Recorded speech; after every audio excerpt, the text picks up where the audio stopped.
Hey everyone! Tonight we're diving into a world where childhood wasn't about Saturday morning cartoons or playground adventures, but something far more complex and fascinating. We're exploring what it was really like to grow up in the Roman Empire, when being a kid meant navigating a society of gladiators, gods, and gossip that could literally determine whether you lived or died. Before we begin this journey back in time, take a moment to like this video if you're curious about the past, and subscribe only if you genuinely enjoy learning about the forgotten stories of history. Let me know in the comments where you're watching from and what time it is for you. It's always incredible to see our community spread across the globe, all united by our love of discovering the extraordinary in what seems ordinary. Now settle in, maybe grab a warm drink, and let's step into the sandals of a Roman child together. When you think of Roman childhood, your mind might immediately jump to images of little togas, miniature gladiator fights, or perhaps children learning Latin in pristine marble classrooms. The reality was far more nuanced, far more brutal, and strangely far more tender than Hollywood would have you believe. Growing up in the Roman Empire wasn't a single experience. It was 1,000 different stories, depending on whether you were born into the marble halls of a senator's villa or the cramped, smoky rooms above a bakery in the crowded streets of Rome. Picture this. You're born in the year 150 CE, during the height of Roman power. The empire stretches from the misty hills of Britain to the sun-baked sands of Egypt. But your world as a child is much smaller. It's the sound of your mother's voice, the smell of bread baking in the streets below, the feeling of rough wool against your skin, and the constant, overwhelming presence of gods, spirits, and superstitions that govern every moment of your existence. Roman children entered a world where survival was never guaranteed. Infant mortality rates were staggering by modern standards. Some historians estimate that nearly half of all children born in the Roman Empire didn't live to see their 5th birthday. Disease, malnutrition, accidents, and the harsh realities of ancient medicine meant that making it through your early years was an achievement in itself. Every birthday wasn't just a celebration, it was a victory against the odds. But for those who survived, childhood in Rome was a fascinating blend of freedom and restriction, play and preparation, innocence and early responsibility. Roman children weren't viewed as miniature adults waiting to grow up. They were recognized as a distinct phase of human development, with their own needs, challenges, and yes, even rights. Though those rights looked very different from what we'd recognize today. The moment you drew your first breath as a Roman child, your fate hung in the balance of a single decision made by your father. This wasn't about love or emotion. This was about practicality, economics, and the brutal calculus of survival in the ancient world. The ritual was called the lifting ceremony, and it would determine whether you lived or died. When a Roman baby was born, they were placed on the ground before their father, not in his arms, not in a crib, but literally on the floor. The father would then make a choice that modern minds can barely comprehend. If he lifted the child, it meant acceptance into the family. The baby would live, be named, and become a Roman citizen or slave, depending on their parents' status. If he didn't lift the child, well, that was effectively a death sentence. The baby would be abandoned, left to die from exposure, or hopefully rescued by someone else.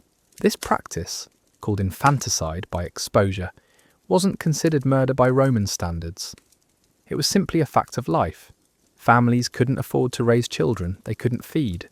Deformed babies, girls in families that already had too many daughters, or children born during particularly hard times might be rejected. It sounds horrific to us, but in a world without reliable birth control, without modern medicine, and with constant economic uncertainty, it was seen as a necessary evil. The lifting ceremony usually happened within the first 8 days of life. During this period, the baby wasn't even considered fully human by Roman religious law. They existed in a liminal space between life and death, between the world of spirits and the world of the living. If they were accepted, they received a name and were officially welcomed into the household god's protection. If not, they were left outside the city walls to die. Interestingly, Roman law actually protected this practice. A father had absolute authority over his children, a concept called patria potestas, which literally meant the power of the father. This wasn't just about deciding whether a baby lived or died. It extended throughout a child's entire life. A Roman father could legally sell his children into slavery, arrange their marriages without their consent, or even execute them for serious crimes against the family honour. Yet for all its harshness, the lifting ceremony also reveals something beautiful about Roman family life. When a father chose to lift his child, it was a profound moment of acceptance and love. That baby wasn't just surviving, they were being chosen, welcomed, and promised protection. The father was saying, in effect, you are mine, you belong to this family, and I will do everything in my power to ensure you thrive. Once you survived the lifting ceremony and earned your place in a Roman household, your early years were surprisingly tender. Roman parents, despite their reputation for sternness, were genuinely affectionate with their young children. Mothers nursed their babies, sang lullabies, and carried them close. Fathers, when they were home from their duties, often played with their children and took pride in their development. Roman babies were swaddled tightly in cloth strips, a practice believed to help their limbs grow straight and strong. They wore protective amulets called bulli, small golden or leather pouches containing charms to ward off evil spirits and the evil eye. These weren't just superstitions. In a world where so many children died young, parents desperately sought any protection they could find for their precious little ones. Toys were surprisingly common, even in modest households. Archaeological digs have uncovered wooden horses, clay dolls, miniature chariots, rattles made from clay or bronze, and even small wooden swords for boys to play with. Roman children had balls made from inflated animal bladders, hoops to roll through the streets, and knucklebones, an ancient game similar to jacks that could be played anywhere. The streets of Roman cities were playgrounds for children. They raced, played hide and seek, engaged in elaborate games of make-believe, and learned the rhythms of urban life. But they also learned early that the world was dangerous. Wild dogs roamed the streets, chamber pots were emptied from upper-story windows, and the constant bustle of carts, horses, and pedestrians meant that a moment of inattention could be deadly. Roman children were also immersed in a world of stories from their earliest days. Nurses and mothers told tales of gods and heroes, of Romulus and Remus raised by wolves, of brave generals conquering distant lands, and of magical creatures that lived in the forests beyond the city walls. These stories weren't just entertainment, they were education, teaching children about Roman values, history, and their place in the grand sweep of the empire. Education began early, but it looked very different depending on your social class. Wealthy Roman children, both boys and girls, started learning their letters around age 7. They used wax tablets and metal styluses, practicing their alphabet and basic arithmetic. Poorer children might learn some basic reading and arithmetic if they were lucky, but most learned through apprenticeships and hands-on experience in their parents' trades. The transition from early childhood to formal education was marked by important ceremonies. Boys around age 7 began wearing the toga praetexta, a white toga with a purple border that marked them as free-born Roman citizens in training. Girls had less formal markers, but they too began taking on more responsibilities and learning the skills they'd need as adults. Roman childhood wasn't a carefree time of pure play and innocence. Children were expected to contribute to household tasks from an early age. They helped tend gardens, assisted in family businesses, cared for younger siblings, and learned the complex social rules that governed Roman society. A Roman child had to understand not just how to read and write, but how to navigate a world of slaves and masters, citizens and foreigners, gods and mortals. Religious education was constant and immersive. Roman children grew up surrounded by household gods called lares and penates, small statues that protected the home and family. They learned to make daily offerings of food and wine, to participate in family religious ceremonies, and to understand the complex relationship between mortals and the divine that permeated every aspect of Roman life. The Roman calendar was filled with festivals and holidays that were particularly exciting for children.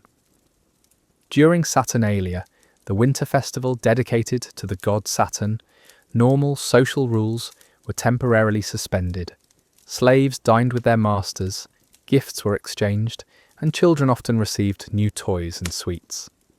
The festival of Lupercalia involved young men running through the streets, and children would watch in excitement as this ancient ritual played out before their eyes. But perhaps most importantly, Roman children learned that they were part of something much larger than themselves. They belonged to a family, yes, but they also belonged to Rome itself. They were citizens of an empire that stretched across the known world, heirs to a civilization that had conquered nations and built roads, aqueducts, and monuments that would last for millennia. As Roman children grew, they began to understand the complex social hierarchies that defined their world. A child born to a senator lived in a different universe from a child born to a slave, even though they might play together in the same streets. Freeborn children learned early that they had rights and privileges that others didn't. They could own property, vote when they came of age, and hold public office. Slave children learned that their lives belonged to others, but they also learned that freedom was possible through manumission or purchase, or the food that Roman children ate varied dramatically based on their family's wealth and status.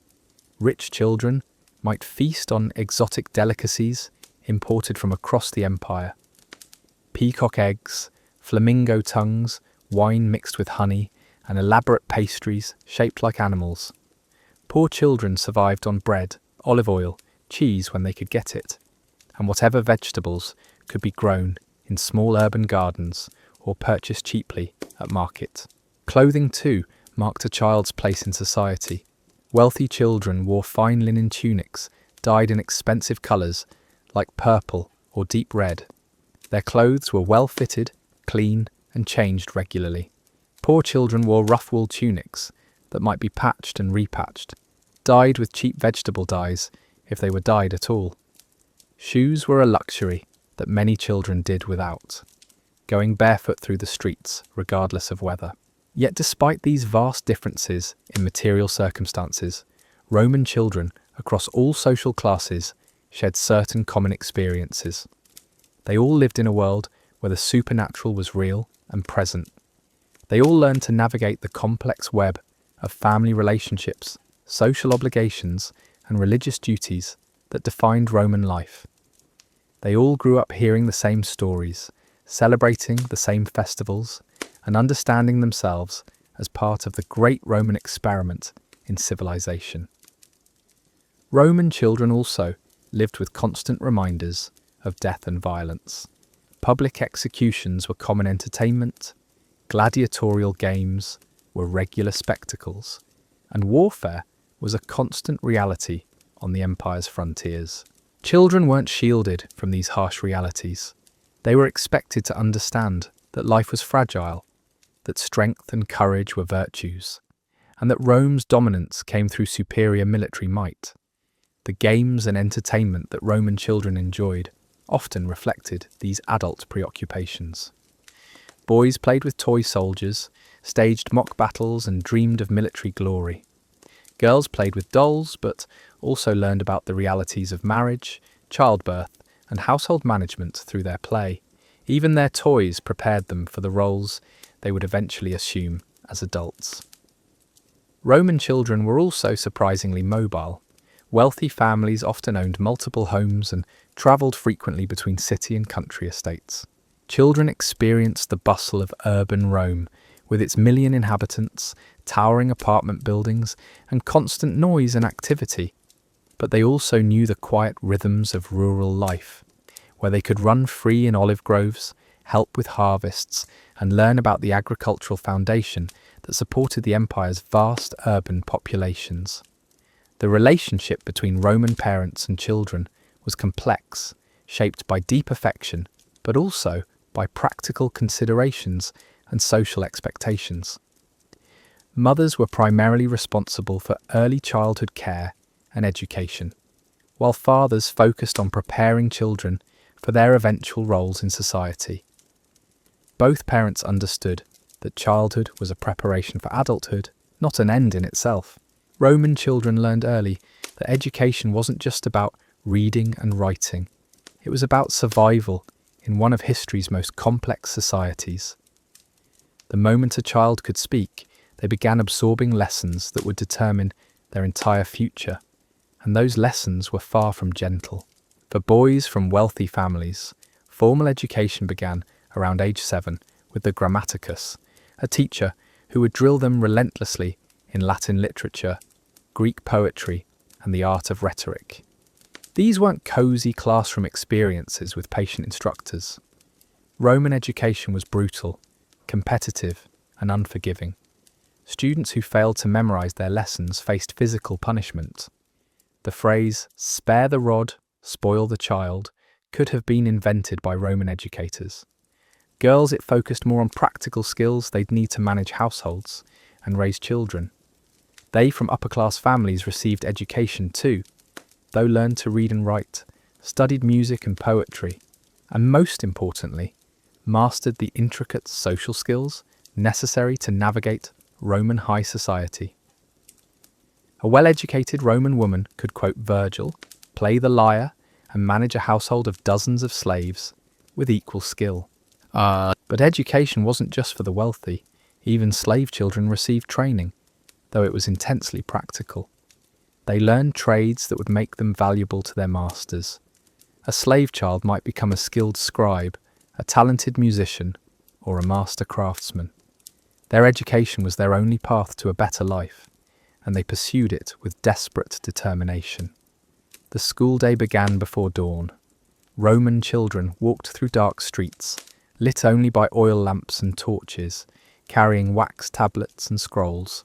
Schools were often nothing more than rented rooms or spaces under covered porticos in the forum. There were no desks, no blackboards, no comfortable chairs. Students sat on simple benches, or even on the ground, huddled around their teacher as he recited lessons they were expected to memorize perfectly. Roman children learned arithmetic using an abacus, a wooden frame with sliding beads that allowed for surprisingly complex calculations. They practiced writing by copying famous speeches, poems, and historical texts. Every letter had to be perfect, every word spelled correctly. Mistakes meant starting over, and repeated failures meant punishment. The curriculum was surprisingly broad. Children learned geography by studying maps of the empire, understanding not just where places were, but what they produced, who lived there, and how they fit into Rome's vast economic and military network. They studied astronomy, learning to read the stars and understand the calendar that governed religious festivals and agricultural seasons. Mathematics wasn't just about numbers, but about practical applications. How much grain would feed a legion for a month? How many stones were needed to build an aqueduct? How should inheritance be divided among multiple heirs? History was perhaps the most important subject. Roman children memorized the stories of their ancestors, learning about the founding of Rome, the expulsion of the kings, the conquest of Italy, and the expansion of the empire. These weren't dry recitations of dates and battles. They were moral lessons about courage, duty, sacrifice, and the superiority of Roman virtue over foreign corruption. Language study was intensive and multilingual. Wealthy Roman children learned Greek as fluently as Latin, understanding that Greek culture, literature, and philosophy were essential to being considered truly educated. They memorized Homer's epics, studied Greek mathematical principles, and learned to appreciate Greek art and architecture. Some children also learned the languages of Rome's provinces, preparing them for administrative or military careers in distant corners of the empire. Physical education was equally important, especially for boys. Roman children learned to swim, ride horses, throw spears, and fight with swords. They competed in races, wrestling matches, and mock battles that prepared them for military service. Even wealthy boys who might never serve as common soldiers needed to understand warfare, tactics, and the physical demands of leadership. The social education Roman children received was perhaps more complex than their academic training. They learned the intricate hierarchy that governed every interaction in Roman society. How to address a senator versus a freedman versus a slave. When to speak and when to remain silent. How to show respect to elders while maintaining their own dignity. How to navigate the dangerous waters of Roman politics where a single misstep could destroy entire families. Roman children were expected to master the art of public speaking from an early age. Boys especially practiced declamation, delivering speeches on historical topics or hypothetical legal cases. They learned to argue both sides of complex issues, to sway audiences with emotion and logic, and to think quickly on their feet. In a society where political success depended on oratorical skill, these lessons could literally mean the difference between life and death. Religious education was woven throughout every aspect of learning. Children didn't just memorize prayers and rituals, they learned the complex theological and philosophical questions that occupied Roman thinkers. What were one interpret omens and portents? What the proper relationships between gods and mortals? How should happen to the soul after death? These weren't abstract questions for Roman children. They were practical concerns that would guide their decisions throughout their lives. The transition from childhood to adolescence was marked by increasingly sophisticated responsibilities. Teenage boys from wealthy families often accompanied their fathers to the forum, observing legal proceedings, political negotiations, and business transactions. They learned by watching, absorbing the subtle skills of leadership and decision-making that couldn't be taught through books alone. Girls faced different but equally intense preparations for adulthood. They learned household management not. A wealthy Roman household might include as simple domestic tasks, but as complex administrative challenges, dozens of slaves with specialized skills, multiple properties requiring coordination, and extensive social obligations demanding careful attention. Managing such an enterprise required intelligence, organizational ability, and considerable diplomatic skill. Roman children also learned about money and business from an early age. Even young children understood concepts like debt, interest, investment, and profit. They learned to keep accounts, negotiate prices, and evaluate the quality of goods and services. In a society where economic success was closely tied to social status, these skills were essential for survival. The games and entertainment that filled Roman children's leisure time were far from innocent fun. They were practice sessions for the serious business of adult life. Boys played elaborate war games with toy soldiers, learning tactical principles and military history. Girls played house, but their games involved managing imaginary households with complex hierarchies of servants and slaves. Children's literature, such as it was, focused heavily on moral instruction.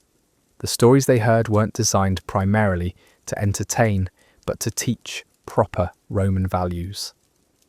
Tales of heroic ancestors who sacrificed everything for Rome, of virtuous women who chose death over dishonor, of brave soldiers who never retreated from battle. These stories shaped young minds, creating expectations and aspirations that would guide behavior throughout their lives. The festivals and holidays that punctuated the Roman calendar provided children with both entertainment and education. During the Ides of March, they learned about Julius Caesar's assassination and the dangers of political ambition. At the Festival of Vesta, they observed the sacred rituals that protected Rome itself. During triumph celebrations, they watched conquered enemies paraded through the streets, learning visceral lessons about the consequences of opposing Roman power. Roman children were also exposed to the empire's incredible diversity from an early age. The streets of Rome teemed with people from every corner of the known world. Children encountered Gauls with their strange languages, Egyptians with their exotic customs, Germans with their fierce warrior traditions, and Greeks with their sophisticated philosophies. They learned that Rome's strength came not just from military might, but from its ability to incorporate and utilize the talents of conquered peoples. The legal system that governed Roman society was another crucial area of childhood education. Children learned not just what the laws were, but why they existed and how they protected Roman civilization. They understood concepts like citizenship, property rights, contract law, and criminal justice. For boys who might someday serve as magistrates or judges, this legal education was essential preparation for public service. Healthcare and medicine were practical subjects that all Roman children needed to understand. In a world where professional medical care was limited and expensive, families often had to treat illnesses and injuries themselves. Children learned to identify medicinal plants, prepare simple remedies, and recognize the symptoms of common diseases. They also learned the religious rituals associated with healing, understanding that medicine and spirituality were closely intertwined. The concept of honor was central to every aspect of Roman education. Children learned that their behavior reflected not just on themselves, but on their entire family lineage. A single act of cowardice or dishonesty could stain a family's reputation for generations. Conversely, acts of courage, virtue, or service to Rome could elevate an entire household's social standing. Roman children were taught to view their lives as part of a much larger historical narrative. They weren't just individuals pursuing personal happiness, but links in a chain stretching back to the legendary founders of Rome and forward to future generations who would carry Roman civilization into the distant future. This perspective gave their education a sense of gravity and purpose that modern children might find difficult to understand. The practical skills that Roman children learned were remarkably sophisticated. They studied engineering principles by observing the construction of roads, aqueducts, and public buildings. They learned about agriculture by spending time on family estates, understanding the seasonal rhythms that fed the empire. They studied commerce by accompanying adults to markets, ports, and trading centres, learning how goods moved across vast distances and how profits were calculated and distributed. Music and entertainment played a crucial role in every Roman child's development, though it looked nothing like the casual after-school activities we might recognise today. Learning to play instruments wasn't about personal expression or creative fulfillment. It was about social positioning, religious duty, and practical communication in a world where music served dozens of essential functions. Wealthy Roman children learned the lyre, a stringed instrument that was considered essential for any cultured person. They practiced for hours each day, their small fingers struggling to master complex melodies that had been passed down through generations. But this wasn't just about producing pleasant sounds. The lyre was used in religious ceremonies, political gatherings, and social events where a child's ability to perform could determine their family's reputation. Flutes were equally important, particularly for children who might serve in military or religious roles. Roman armies marched to the sound of flutes and horns, and religious festivals required musical accompaniment for proper rituals. Children learned not just how to play these instruments, but when and where their use was appropriate. Playing the wrong melody at the wrong time could be seen as anything from embarrassing to sacrilegious. Singing was perhaps even more crucial than instrumental music. Roman children memorized hundreds of songs, hymns, chants, and recitations. These weren't simple children's songs, but complex musical compositions that told historical stories, honored the gods, and reinforced social values. A child who could sing the epic tales of Roman heroes was demonstrating not just musical ability, but cultural literacy and proper upbringing. Dance was another essential skill, particularly for girls. Roman social gatherings often included elaborate performances where young people demonstrated their grace, coordination, and understanding of cultural traditions. These dances weren't casual movements, but carefully choreographed displays that communicated messages about family status, religious devotion, and social sophistication. The amphitheatre and circus provided Roman children with entertainment that was simultaneously thrilling and educational. Gladiatorial games weren't just violent spectacles, but complex performances that taught lessons about courage, honour, and the consequences of defying Roman authority. Children watched condemned criminals fight wild beasts and learned visceral lessons about justice and punishment. They observed gladiators demonstrate martial skills and absorbed techniques they might someday need themselves. Chariot races at the Circus Maximus were equally instructive. Children didn't just cheer for their favourite teams, but learned about competition, strategy, and the management of large-scale public events. They understood the complex betting systems, the political implications of different teams' victories, and the economic forces that made these massive spectacles possible. Theatre provided another form of education, disguised as entertainment. Roman children watched comedies and tragedies that explored moral dilemmas, political questions, and social relationships.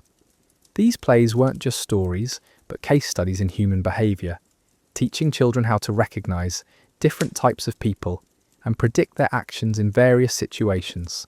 Even the street entertainment that filled Roman cities served educational purposes. Children watched jugglers, acrobats, and storytellers, learning about performance, crowd psychology, and the art of holding an audience's attention. These skills would prove valuable whether they pursued careers in politics, law, military leadership, or commerce. Board games and gambling were surprisingly sophisticated forms of education for Roman children. Games like Ludus Latrunculorum, a strategy game similar to chess, taught tactical thinking and planning. Dice games weren't just about luck, but about calculating probabilities and managing risk. Children who mastered these games were developing mathematical and strategic skills that would serve them throughout their lives. The baths were another crucial setting for Roman childhood development, though they served functions far beyond simple cleanliness.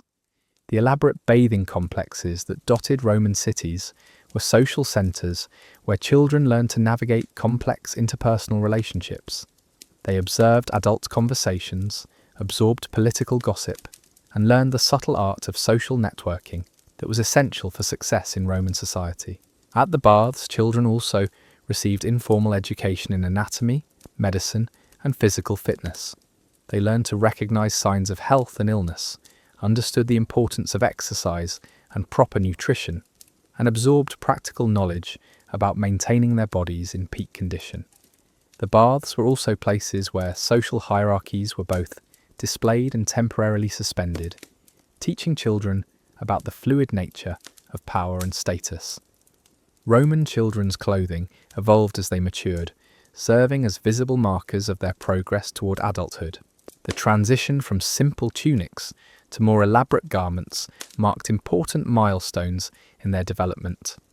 Boys gradually earned the right to wear more sophisticated versions of the toga, while girls' clothing became more complex and restrictive as they approached marriageable age. The jewellery and accessories that Roman children wore weren't just decorative, but served protective and communicative functions. Amulets warded off evil spirits and bad luck. Rings indicated family membership and social status. Even hairstyles communicated important information about a child's age, gender, and family background. Learning to present themselves appropriately was a crucial skill that Roman children mastered through constant observation and practice. Food and dining provided another arena for complex social education. Roman children learned elaborate table manners that varied depending on the social context of each meal. A family dinner required different behaviour than a formal banquet. which required different behaviour than a religious feast. Children absorbed these distinctions through daily practice, understanding that their conduct at meals communicated messages about their upbringing and social awareness. The ingredients and preparation methods used in Roman cooking also provided educational opportunities. Children learned about geography by identifying foods from different provinces. They studied economics by understanding the trade networks that brought exotic spices and delicacies to Roman tables. They absorbed lessons about social hierarchy by observing who was served what foods and in what order. Religious festivals provided some of the most intense educational experiences in Roman childhood. During Saturnalia, children observed the temporary inversion of social hierarchies as slaves dined with masters and normal rules were suspended. These experiences taught them that social order, while important, was ultimately a human construction that could be modified under special circumstances. The festival of Lupercalia exposed children to ancient rituals that connected them to Rome's legendary origins. They learned about the wolf that suckled Romulus and Remus, absorbed lessons about the relationship between civilization and wildness, and understood their place in a historical narrative that stretched back to the city's mythical founding. During religious processions, children participated in elaborate ceremonies that reinforced their connection to the gods and their community. They carried sacred objects, chanted ancient prayers, and performed ritual actions that had been repeated for centuries. These experiences taught them about continuity, tradition, and their responsibilities as inheritors of Roman culture. The household gods that protected Roman families provided daily opportunities for religious education. Children learned to make offerings to the Lares and Penates, understanding that these deities required constant attention and proper respect. They absorbed complex theological concepts about the relationship between divine and mortal realms, learning that their daily actions had spiritual consequences. Mystery religions also played a role in many Roman children's education, though their secretive nature makes them difficult to study. Children who were initiated into cults dedicated to Mithras, Isis, or other deities learned esoteric knowledge that set them apart from their peers. These experiences provided alternative frameworks for understanding the world and their place within it. The transition from childhood to adolescence was marked by increasingly complex social responsibilities. Roman children gradually took on roles in family businesses, religious ceremonies, and community affairs. They learned to manage money, negotiate contracts, and represent their families in various social contexts. These weren't casual learning experiences, but serious preparations for the adult responsibilities they would soon assume. Marriage negotiations often began while Roman children were still quite young, particularly for girls from wealthy families. Children learned to navigate these discussions with appropriate modesty, while still advocating for their own interests. They understood that marriage wasn't primarily about personal affection, but about creating beneficial alliances between families, and they learned to evaluate potential partners based on practical rather than romantic criteria. The legal system provided another arena for childhood education, as Roman children often observed court proceedings and learned about justice, evidence, and advocacy. They absorbed lessons about the importance of argument and the consequences of both legal knowledge, the power of persuasive criminal behaviour, and civil disputes. Military training intensified as Roman boys approached adolescence, with increasingly sophisticated instruction in weapons use, tactics, and leadership.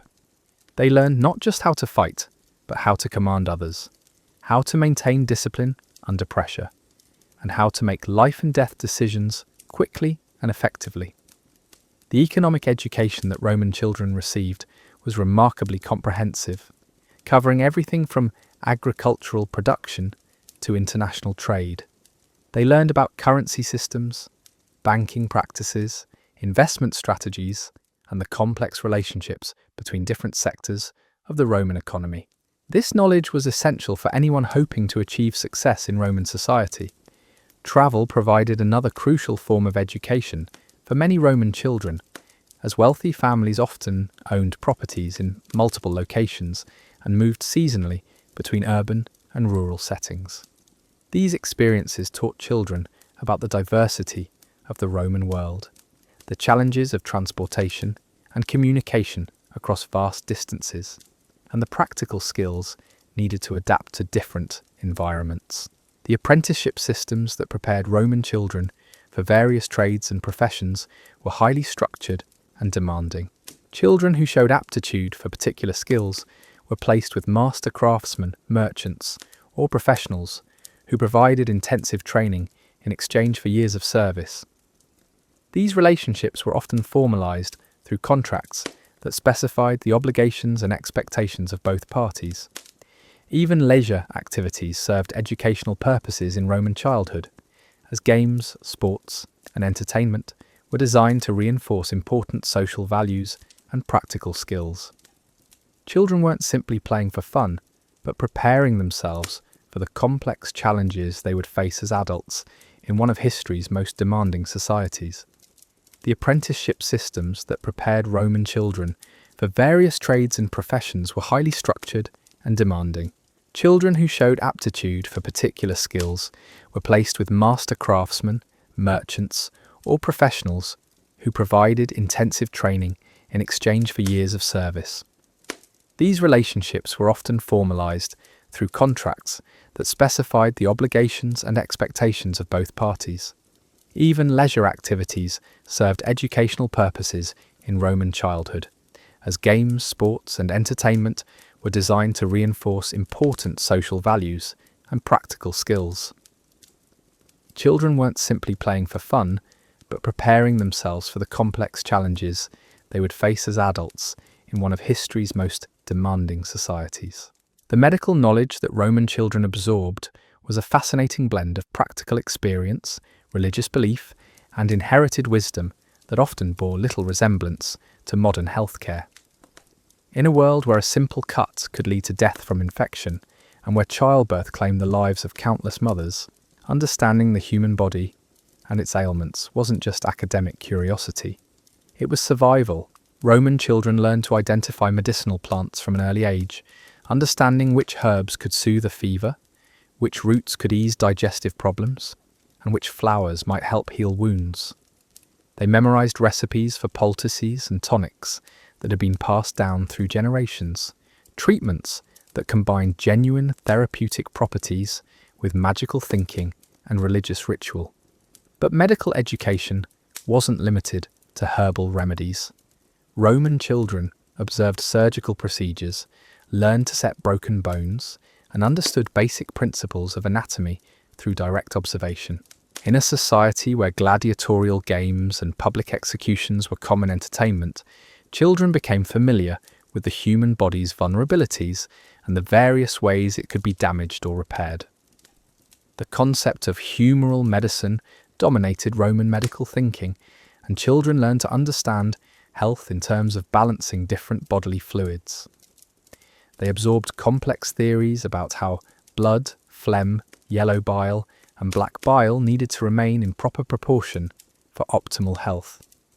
Diet, exercise, sleep, and emotional state were all understood to affect this delicate balance, and children learned to monitor their own bodies for signs of imbalance.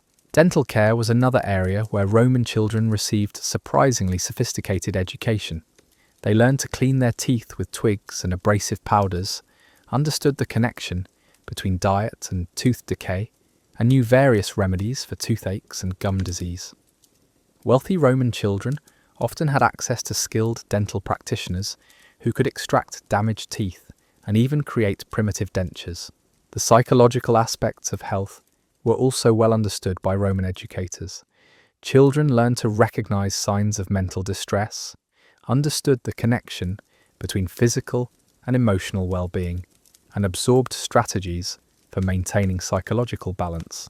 The Roman concept of mens sana in corpore sano, a sound mind in a sound body, wasn't just a philosophical ideal, but a practical guide for daily living. Childbirth and infant care were subjects that even young children needed to understand, as they would likely be responsible for caring for younger siblings, or would eventually become parents themselves. Roman children learned about pregnancy, delivery, and the care of newborns, understanding both the medical and spiritual aspects of bringing new life into the world. The role of dreams and omens in health was another crucial area of education. Roman children learned to interpret their dreams for signs of illness or divine intervention, understood how to read various portents and signs, and knew the proper rituals for seeking divine assistance in matters of health and healing. Death was an ever-present reality in Roman childhood, and children learned elaborate rituals and customs surrounding illness, dying, and mourning. They understood the importance of proper funeral rites, learned to navigate the complex social obligations that accompanied death in the family, and absorbed philosophical teachings about the nature of mortality and the afterlife. The seasonal cycles that governed Roman life provided another framework for understanding health and medicine. Children learned how different times of year affected human health, understood which seasons were most dangerous for various ailments, and knew how to adjust their diet and behaviour to maintain optimal health throughout the annual cycle. Professional medical practitioners were relatively rare and expensive, so Roman families often relied on their own knowledge and the wisdom of local healers. Children learned to evaluate the skills and trustworthiness of various medical practitioners, understood the difference between genuine healing and dangerous quackery, and developed the judgment necessary to make life and death decisions about medical care. The religious dimensions of healing were deeply integrated into Roman medical education. Children learned prayers and rituals associated with various healing gods, understood how to make appropriate offerings when seeking divine intervention, and absorbed complex theological concepts about the relationship between spiritual and physical health. Military medicine was another specialized area that many Roman children, particularly boys, needed to understand. They learned field medicine techniques, understood how to treat battlefield injuries, and absorbed knowledge about the medical challenges associated with military campaigns in distant provinces. The legal and social aspects of medicine also required careful attention. Roman children learned about the legal responsibilities of healers, understood the social stigma associated with certain types of illness, and absorbed complex social rules about who could treat whom and under what circumstances. The transition from childhood medical knowledge to adult expertise was gradual but intensive. Adolescent Romans, who showed aptitude for healing, often received formal training from established practitioners, learning through direct observation and hands-on experience with actual patients. As Roman children matured, their understanding of crime, punishment, and justice became increasingly sophisticated and personal. The legal system that governed their lives wasn't some distant abstraction, but a daily reality that could determine their fate with swift and often brutal finality. Understanding law wasn't just about academic knowledge, it was about survival in a society where ignorance of legal principles could literally cost you your life. Roman children learned early that justice wasn't blind. Social status, family connections, wealth, and political influence all played crucial roles in determining legal outcomes. A slave who stole bread faced crucifixion, while a wealthy citizen who embezzled public funds might face nothing more than exile to a comfortable villa on a Mediterranean island. The concept of patria potestas, the absolute authority of the father over his family, was perhaps the most immediate legal reality in every Roman child's life. Children learned that their father could legally sell them into slavery, arrange their marriages without consent, or even execute them for serious offences against family honour. This wasn't theoretical knowledge, but lived experience that shaped every interaction within the household. Criminal law was public entertainment in Rome, and children regularly observed trials, executions, and public punishments that served as visceral lessons about the consequences of various crimes. They watched thieves lose their hands, saw murderers crucified along major roads, and observed the elaborate ritual humiliations that accompanied different types of legal punishment. The distinction between public and private offences was another crucial concept that Roman children needed to master. Crimes against the state, such as treason or military cowardice, were treated far more severely than crimes against individuals. Children learned to understand these distinctions and to navigate the complex web of obligations they owed to family, community, and empire. Property rights were another fundamental area of legal education. Roman children learned about ownership, inheritance, debt, and contract law through daily observation of family business dealings. They understood the difference between various types of property, learned about the legal procedures for transferring ownership, and absorbed complex principles about the rights and obligations that accompanied different forms of wealth. Marriage law was particularly important for Roman children, as most would have their marriages arranged by their families for political or economic advantage. Children learned about dowries, inheritance rights, divorce procedures, and the legal status of children born within and outside of marriage.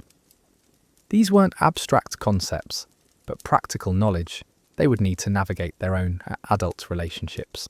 The legal status of slaves was another area where Roman children needed sophisticated understanding. Most wealthy households included numerous slaves with varying degrees of freedom and responsibility. Children learned to navigate relationships with people who were simultaneously property and persons, understanding the complex legal and social rules that governed these interactions.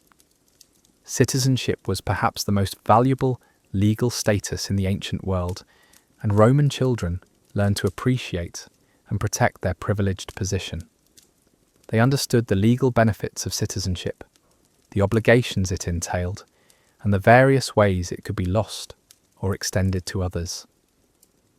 This knowledge was essential for anyone hoping to participate successfully in Roman political or commercial life.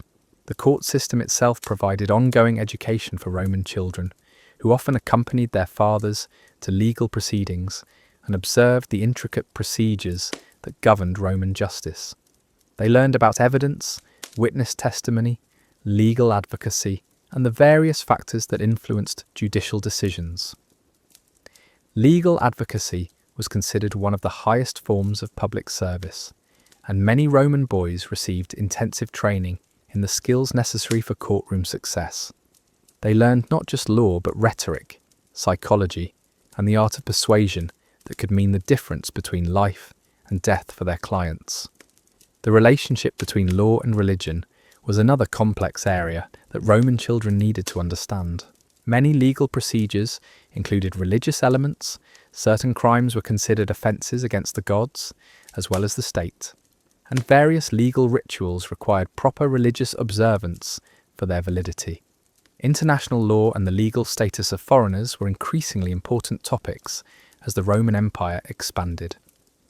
Children learned about the different legal systems that governed various provinces, understood the complex relationships between Roman law and local customs, and absorbed knowledge about diplomatic immunity and international treaties.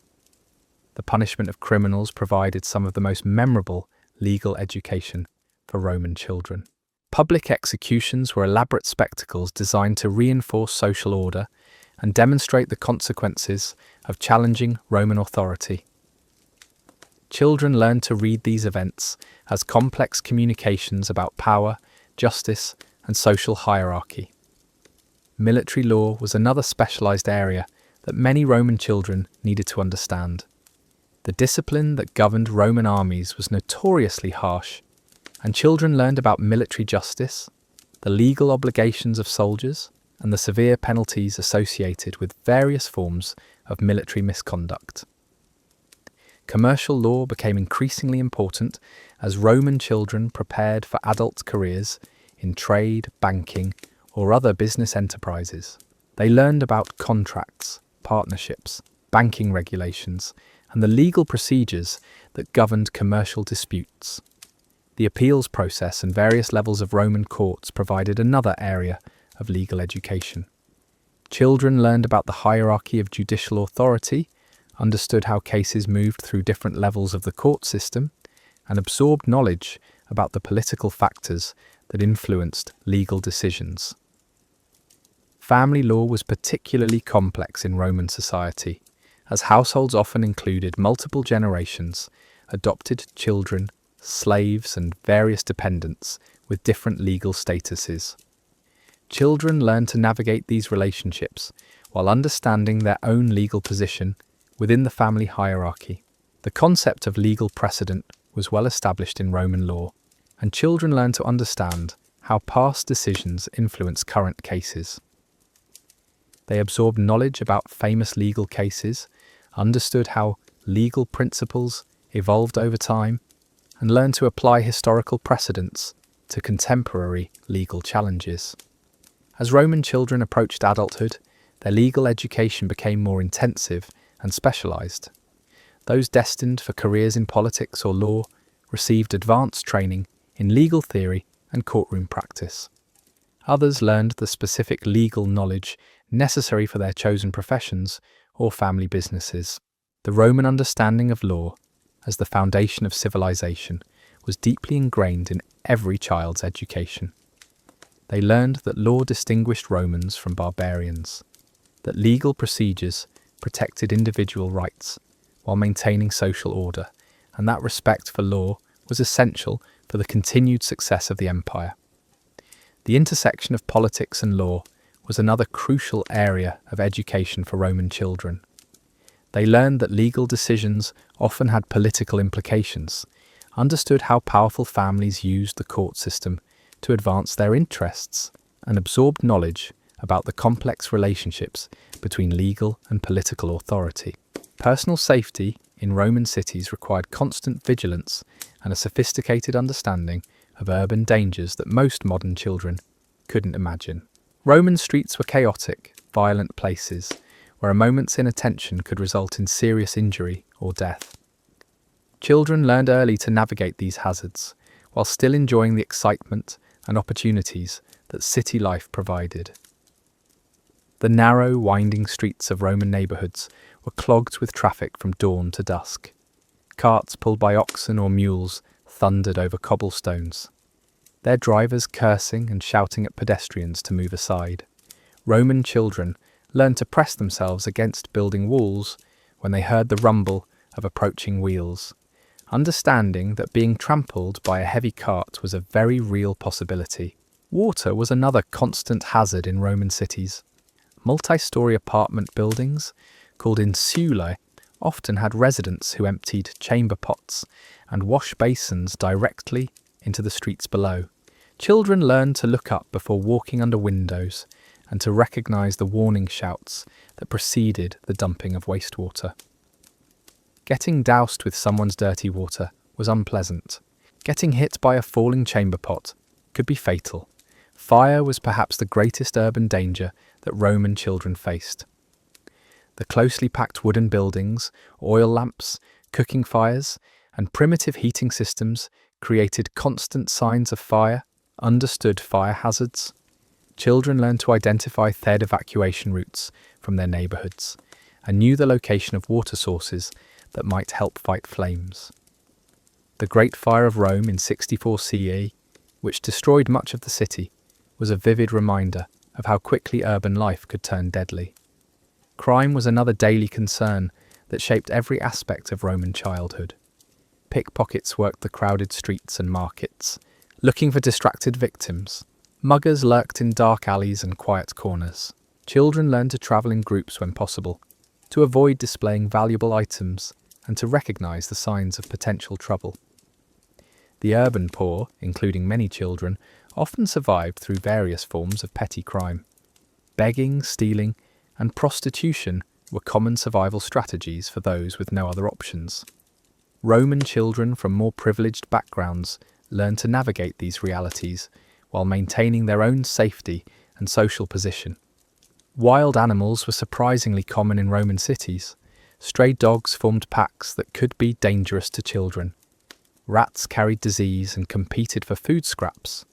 Occasionally, Exotic animals being transported to the amphitheatre for gladiatorial games would escape, creating brief but terrifying urban adventures. The construction and maintenance of Roman infrastructure created ongoing safety hazards. Building projects involved heavy materials being moved through crowded streets.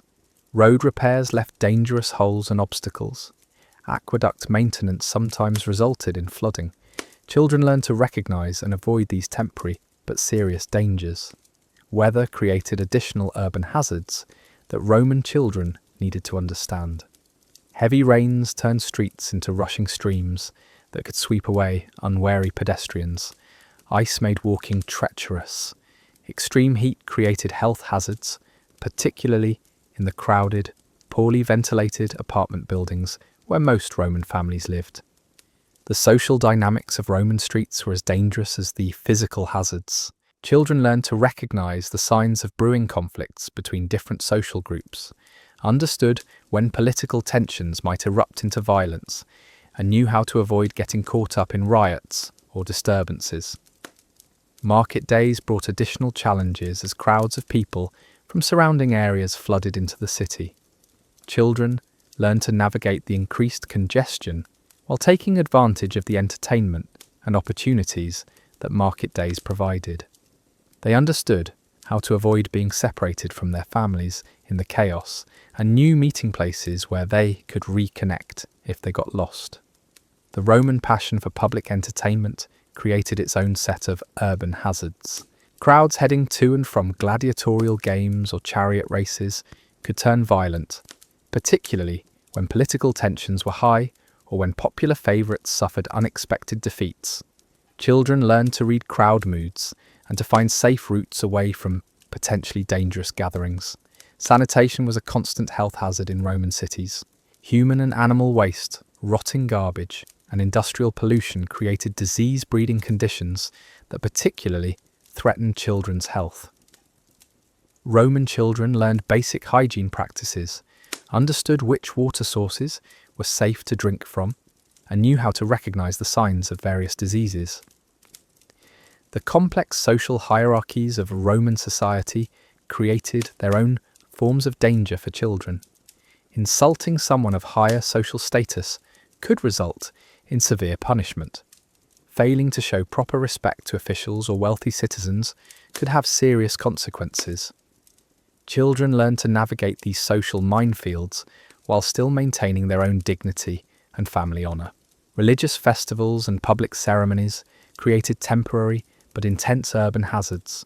Large crowds, alcohol consumption, and heightened emotions could quickly lead to violence.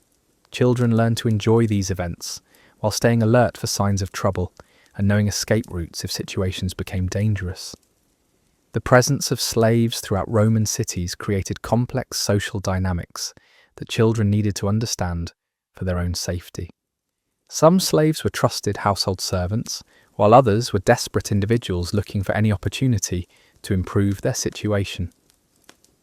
Children learn to navigate relationships, legal and social implications of these with slaves while understanding the interactions.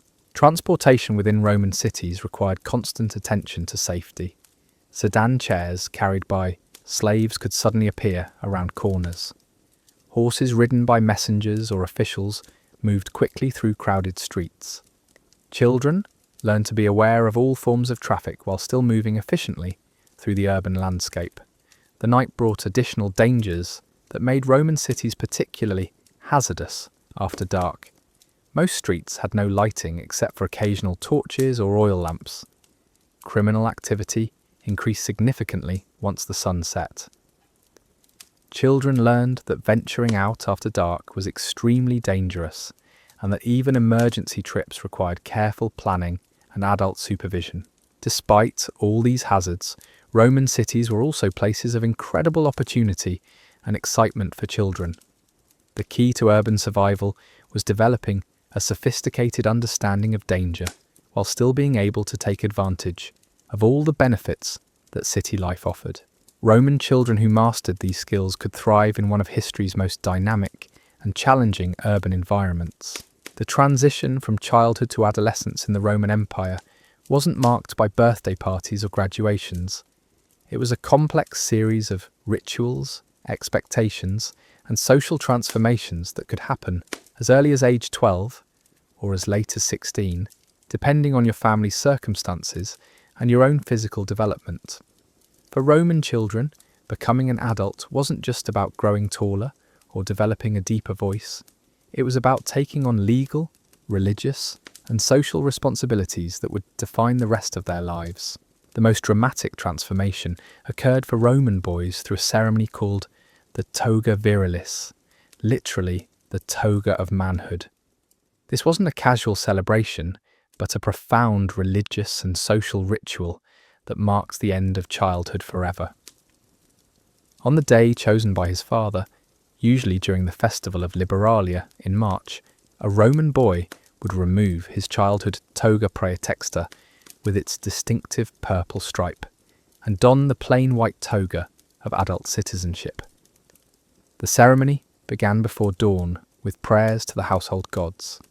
The boy's childhood bulla, the protective amulet he had worn since infancy, was removed and dedicated to the lares, the family's guardian spirits. This wasn't just symbolic. Romans believed that childhood was a time of special vulnerability to evil spirits, and the bulla had provided magical protection. Removing it meant the boy was now strong enough to protect himself through his own virtue and the favour of the gods. Putting on the toga virilis was a complex process that required assistance from family members and slaves. The toga wasn't just clothing, but a symbol of Roman citizenship that carried enormous weight. Learning to wear it properly, to move gracefully while draped in its heavy folds, and to maintain its pristine whiteness were skills that marked the difference between a true Roman and a barbarian pretender. After the religious ceremonies at home, the new adult would be escorted to the forum by his male relatives and family friends. This procession wasn't just a parade, but a public announcement that a new citizen had joined the ranks of Roman manhood. The boy's name would be formally enrolled in the citizen rolls, giving him legal rights and responsibilities that had been impossible during childhood. The forum ceremony included visits to various temples where offerings were made to gods who protected young men. Jupiter, the king of the gods, received prayers for the new citizen's success and honour. Mars, the god of war, was asked to grant courage and victory in the military service that would inevitably come. Mercury received offerings for success in commerce and communication. For girls, the transition was less public, but equally profound. Roman girls typically married between ages 12 and 16, and marriage marked their passage into adulthood more definitively than any ceremony. The night before her wedding, a Roman girl would dedicate her childhood toys to the household gods, formally renouncing the games and freedoms of her youth. The wedding itself was an elaborate ritual that transformed a girl from her father's authority to her husband's control. She changed her hairstyle from the simple styles of childhood to the complex arrangements appropriate for married women. Her clothing became more restrictive and formal. Most significantly, she moved from her birth family's home to her husband's household, where she would take on the responsibilities of managing slaves, raising children, and representing her new family's interests. But adolescence wasn't just about ceremonies and legal changes. It was about developing the physical and mental capabilities necessary for adult life in Roman society. Boys underwent intensive military training that prepared them for the warfare that was central to Roman identity. They learned to march in formation, to use weapons effectively, and to follow orders without question. Physical fitness became a serious concern rather than casual play. Roman boys spent hours each day in exercises designed to build strength, endurance, and coordination. They practiced with wooden swords, threw javelins at targets, and engaged in wrestling matches that taught them to fight hand to hand. Swimming was considered essential, as Roman armies often had to cross rivers or fight naval battles. The psychological preparation for military service was equally intensive. Roman boys learned to suppress fear, to endure pain without complaint, and to value honour above life itself. They studied the military histories of famous Roman generals, memorizing tactics and strategies they might someday use themselves. They learned to think strategically, to evaluate terrain and enemy positions, and to make quick decisions under pressure. For girls, adolescence meant learning the complex skills necessary to manage a Roman household. This wasn't just about cooking and cleaning, though those skills were important. A wealthy Roman wife might oversee dozens of slaves with specialized responsibilities, manage multiple properties, and coordinate elaborate social events that could influence her husband's political career. Young Roman women learned accounting and record-keeping, understanding how to track household expenses, slave productivity, and agricultural yields from family estates. They studied the personalities and capabilities of individual slaves, learning how to motivate, discipline, and reward the people who would carry out their daily instructions. The social skills required of Roman wives were incredibly sophisticated. They needed to navigate the complex web of relationships between different families, understanding which alliances were beneficial and which were dangerous. They learned to host dinner parties where political deals might be negotiated, to participate in religious ceremonies that maintained family honour, and to raise children who would reflect credit on their parents. Marriage negotiations became a crucial part of adolescent education for both boys and girls. Roman marriages were primarily business arrangements designed to benefit both families involved. Young people learned to evaluate potential partners, not based on personal attraction, but on practical considerations like wealth, political connections, family reputation, and the likelihood of producing healthy children. The legal aspects of marriage were complex and required careful study. Roman law recognized several different types of marriage, with varying rights and obligations for both partners. Young people needed to understand concepts like dowry, inheritance rights, divorce procedures, and the legal status of children born within the marriage. Religious responsibilities multiplied as Roman children approached adulthood. They learned to perform complex rituals that maintained the favour of household gods, participated in public ceremonies that protected the entire community, and took on specialised roles in various religious festivals. Some young people were chosen for particular honours, like serving as attendants to priests or carrying sacred objects during processions. The economic education that had begun in childhood became more intensive and practical during adolescence. Young Romans learned about banking, investment, trade routes, and the management of agricultural estates. They studied the complex relationships between different sectors of the Roman economy and learned to identify opportunities for profit and advancement. Political education also intensified as young Romans prepared to take their place in public life. Boys learned about the various offices they might someday hold, the procedures governing elections, and the informal networks of influence that really controlled Roman politics. They studied famous speeches, learned rhetorical techniques, and practiced the art of public speaking that was essential for political success. The relationship between adolescents and their parents became more complex during this transitional period. While Roman fathers retained legal authority over their children throughout their lives, practical authority began to shift as young people demonstrated their competence and reliability. Successful navigation of this transition required diplomatic skills and emotional maturity from both generations. Career decisions became pressing concerns as Roman adolescents approached full adulthood. Military service was mandatory for young men from citizen families, but the type and duration of service could vary dramatically. Some young men pursued careers as professional soldiers, while others served briefly before moving into politics, law, or commerce. The apprenticeship systems that had provided basic training during childhood evolved into more sophisticated mentoring relationships during adolescence. Young Romans who showed particular talents were taken under the wing of established masters who provided advanced training in exchange for years of service and loyalty. Social networks became increasingly important as Roman adolescents prepared for independence. They cultivated relationships with peers who might someday become political allies, business partners, or marriage connections. They learned to evaluate the potential value of different relationships while maintaining genuine friendships that could provide emotional support during difficult times. The philosophical and ethical education that Roman adolescents received was designed to prepare them for the moral challenges they would face as adults. They studied the writings of Greek and Roman philosophers, learned about different approaches to ethics and virtue, and developed personal codes of conduct that would guide their decisions throughout their lives. As Roman children moved through adolescence toward full adulthood, they carried with them the accumulated wisdom of one of history's most successful civilizations. They had learned to navigate complex social hierarchies, to balance competing obligations and loyalties, and to find their own path within a society that offered both tremendous opportunities and severe penalties for failure.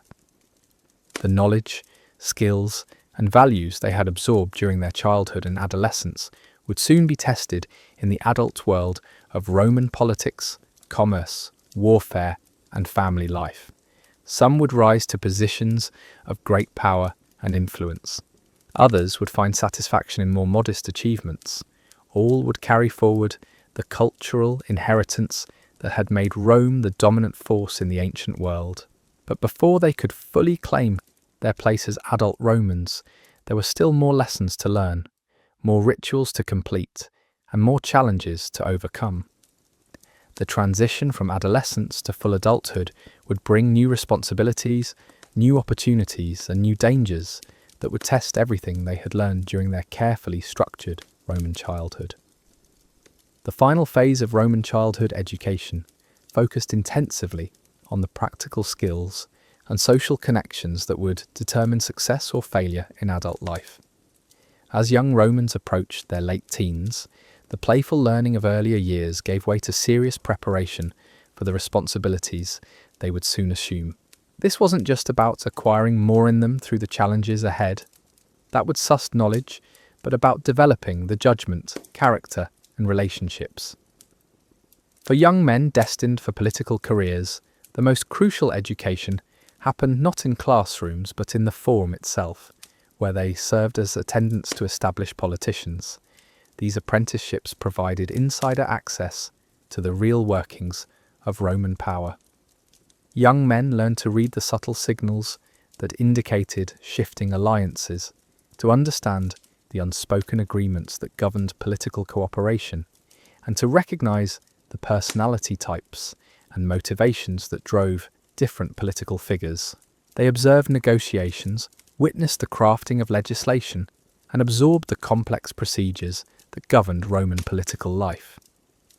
More importantly, they learned to distinguish between public positions and private beliefs, understanding that successful politicians often had to advocate for policies they personally opposed, or form alliances with people they privately despised.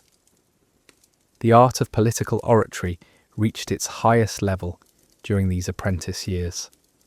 Young Romans practiced delivering speeches on contemporary issues, learning not just the technical aspects of rhetoric, but the psychological techniques that could sway audiences. They studied the great orators of the past, memorizing famous speeches and analyzing the strategies that had made them effective. But political success required more than speaking ability. Young Romans learned to manage money, both their own and public funds they might someday control. They studied taxation, public works projects, military financing, and the complex relationships between Roman economic policy and political stability. Corruption was a constant temptation, and young politicians learned to navigate the grey areas between legitimate influence and criminal behaviour. Military service provided another crucial form of advanced education for Roman young men. Most served as junior officers in legions stationed along the empire's frontiers, where they gained practical experience in command, logistics, and combat. They learned to lead men who were often older and more experienced than themselves, developing the confidence and authority that would serve them throughout their lives. The challenges of military service went far beyond fighting battles. Young officers learned to maintain discipline among troops who were far from home and facing constant danger. They managed supply lines that stretched across hundreds of miles of hostile territory. They negotiated with local populations who might be allies, enemies, or something in between, depending on the circumstances. These military experiences provided young Romans with a visceral understanding of the empire's vast scale and complexity. They saw firsthand how Roman law and culture adapted to local conditions, how trade networks connected distant provinces, and how military force maintained the peace that made Roman civilization possible.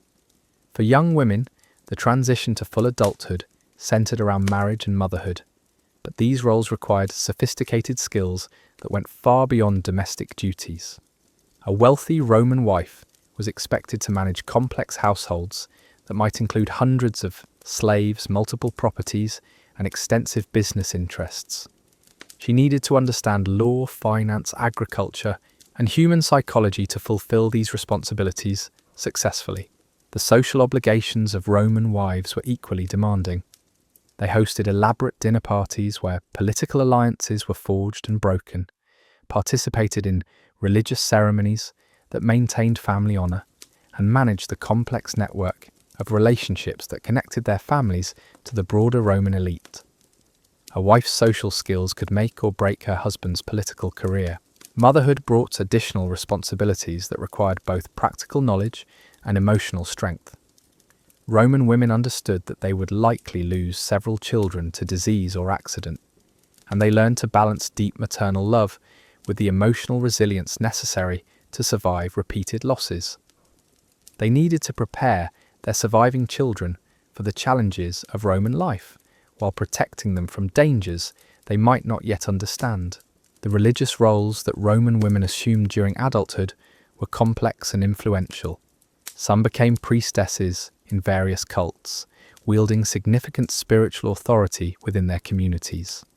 Others took responsibility for maintaining family religious traditions, ensuring that household gods received proper worship and that important festivals were observed correctly.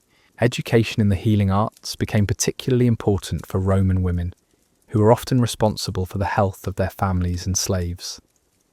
They learned to diagnose common illnesses, prepare medicines from herbs and other natural materials, and provide basic surgical care for injuries. In a world where professional medical care was expensive and often ineffective, these skills could mean the difference between life and death. The economic education that Roman women received was remarkably sophisticated. They learned to manage agricultural estates, oversee manufacturing operations, and participate in trade networks that spanned the Mediterranean world. Some Roman women became wealthy in their own right, using their economic independence to influence political events and social developments. Legal education was essential for both Roman men and women, as they needed to understand their rights and obligations under the complex system of Roman law. They learned about property rights, inheritance laws, contract obligations, and the procedures for resolving disputes. This knowledge was crucial for protecting their interests and advancing their families' positions. The philosophical education that concluded Roman childhood was designed to provide a framework for ethical decision-making that would guide behavior throughout adult life.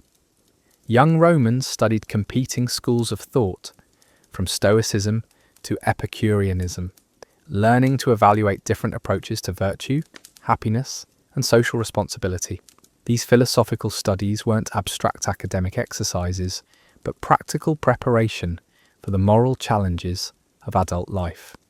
Roman leaders would face decisions about war and peace, justice and mercy, personal gain and public benefit. The philosophical principles they absorbed during their education would influence how they approach these crucial choices.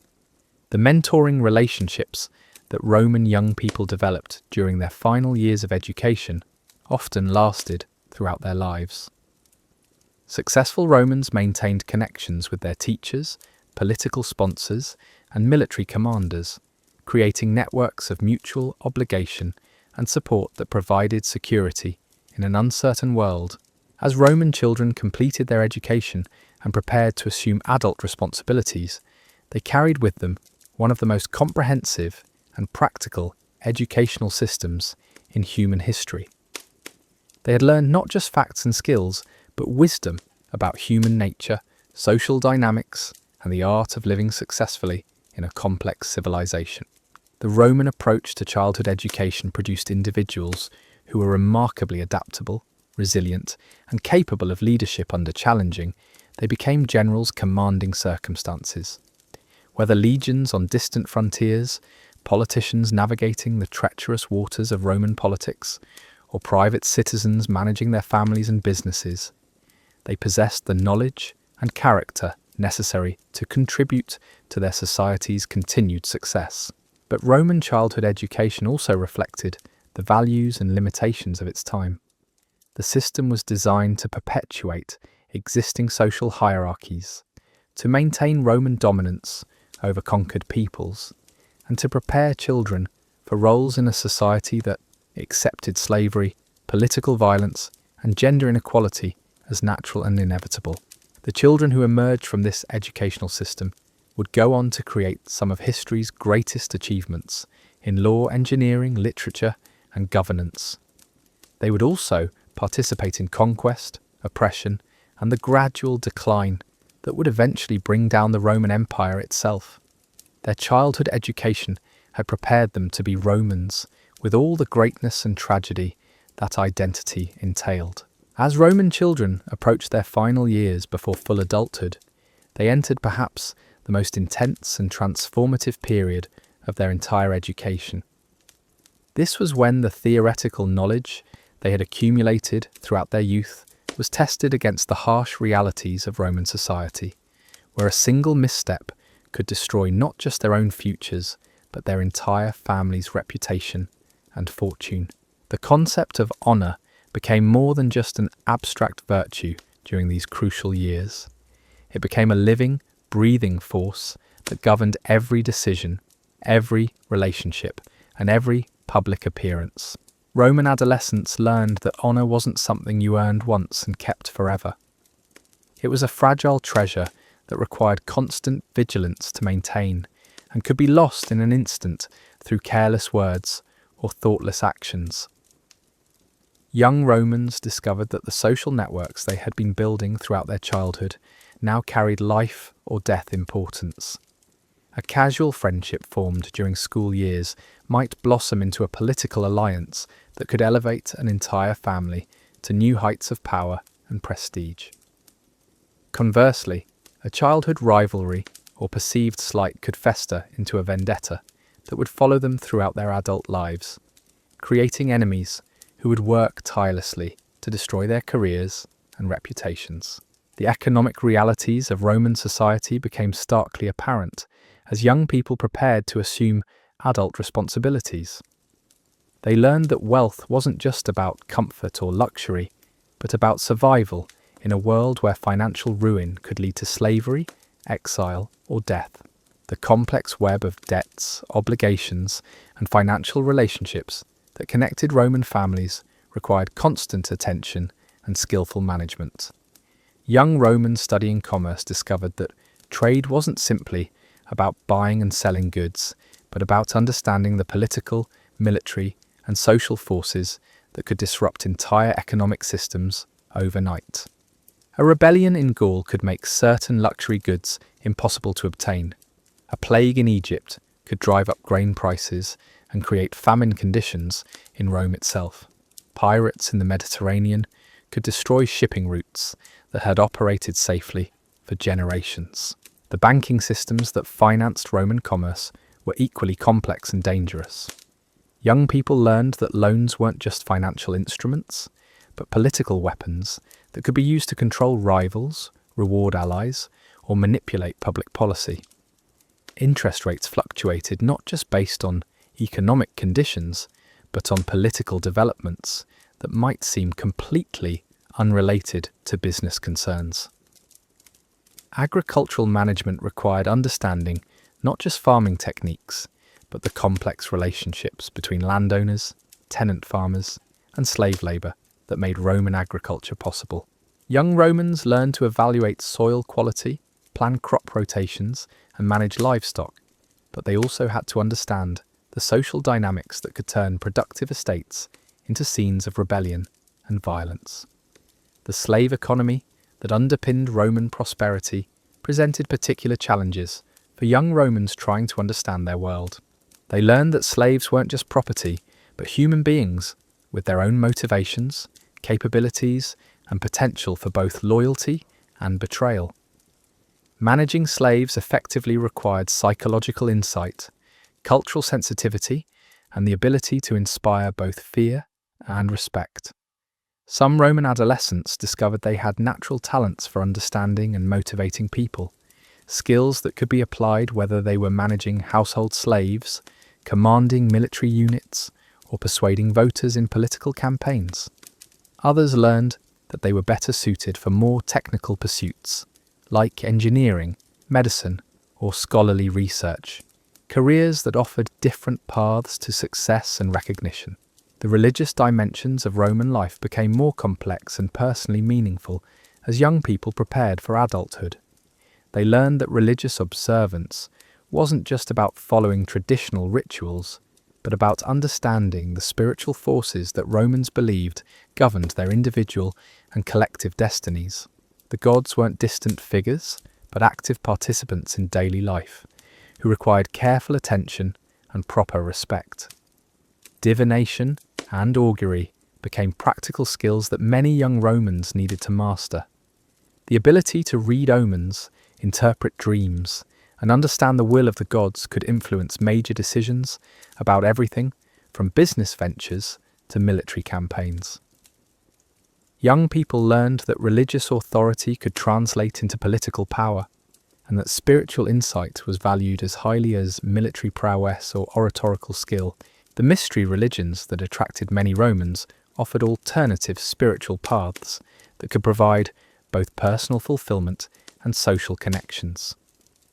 Young people exploring these options learned that religious choice was a form of personal expression that could set them apart from their peers while potentially opening doors to new opportunities and relationships. The artistic and cultural education that Roman adolescents received was designed not just to make them more sophisticated, but to give them tools for social advancement and political influence. Learning to appreciate poetry, music, sculpture, and architecture wasn't about personal enrichment, but about developing the cultural literacy necessary to participate in elite Roman society. Young Romans learned that artistic patronage was a form of political expression that could enhance their reputations and create lasting legacies. Supporting talented artists, poets, or philosophers could bring prestige and influence that might prove more valuable than military victories or commercial success. The cultural achievements sponsored by wealthy Romans became part of their families' identities for generations.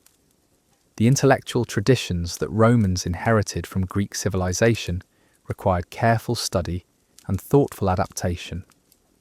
Young Romans learned to appreciate Greek philosophy, literature, and science while maintaining their distinctly Roman identity and values. They discovered that true education meant being able to draw from multiple cultural traditions while remaining grounded in their own. Public speaking remained the crown jewel of Roman education, and adolescents spent countless hours perfecting their rhetorical skills. They learned that the ability to persuade, inspire, and command through speech was perhaps the most valuable skill they could possess. Great orators could sway juries, convince voters, and even influence emperors through the power of their words alone. But rhetorical education went far beyond technical speaking skills. Young Romans learned to understand human psychology, to read audiences and adapt their messages accordingly, and to use emotion, logic, and authority in precisely calibrated combinations. They studied the great speakers of the past not just to memorize their techniques, but to understand the deeper principles that made their rhetoric effective. The legal system that would govern their adult lives required increasingly sophisticated understanding as Roman adolescents prepared for independence. They learned that law wasn't just a set of rules, but a living system that evolved through judicial decisions, political pressures, and social changes. Understanding legal principles meant grasping not just what the law said, but how it was interpreted and applied in different circumstances.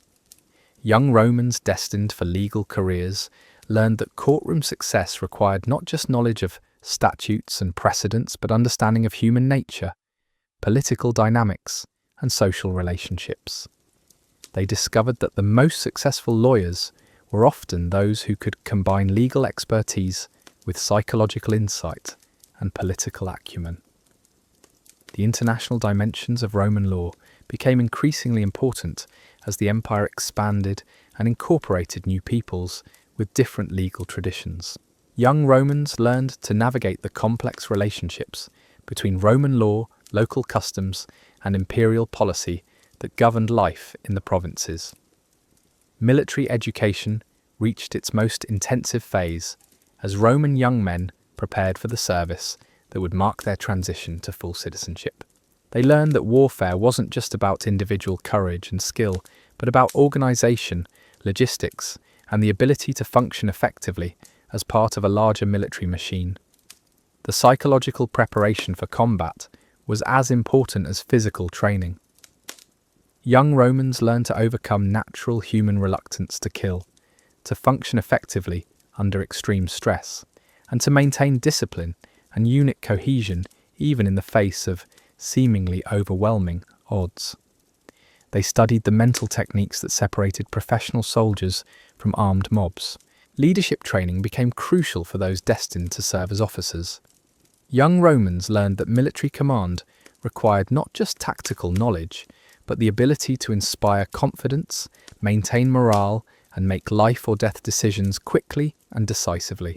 They studied famous commanders not just to learn their strategies, but to understand the personal qualities that made them effective leaders. The engineering and technical skills required for Roman military operations were remarkably sophisticated. Young men learned to construct siege engines, build fortifications, and manage the complex logistics of supplying armies operating hundreds of miles from their home bases. They discovered that military success often depended more on engineering and organization than on battlefield heroics. The diplomatic aspects of military service became increasingly important as Roman armies operated in regions with complex political situations. Young officers learned to negotiate with local leaders, manage relationships with allied forces, and understand the cultural sensitivities that could turn potential friends into dangerous enemies. Naval warfare required different skills and offered different challenges than land-based military service. Young Romans who chose naval careers learned seamanship, navigation, and the specialized tactics of fighting at sea. They discovered that naval command required not just military skill, but understanding of weather patterns, ocean currents, and the unique psychology of sailors operating far from land. The veterans who returned from military service brought with them not just combat experience, but exposure to the incredible diversity of the Roman world. They had seen the snow-covered forests of Germany, the sun-baked deserts of Africa, and the ancient cities of the Eastern Mediterranean. This exposure to different cultures, climates, and ways of life gave them perspectives that stayed with them throughout their civilian careers. The transition from military to civilian life required its own set of skills and adjustments.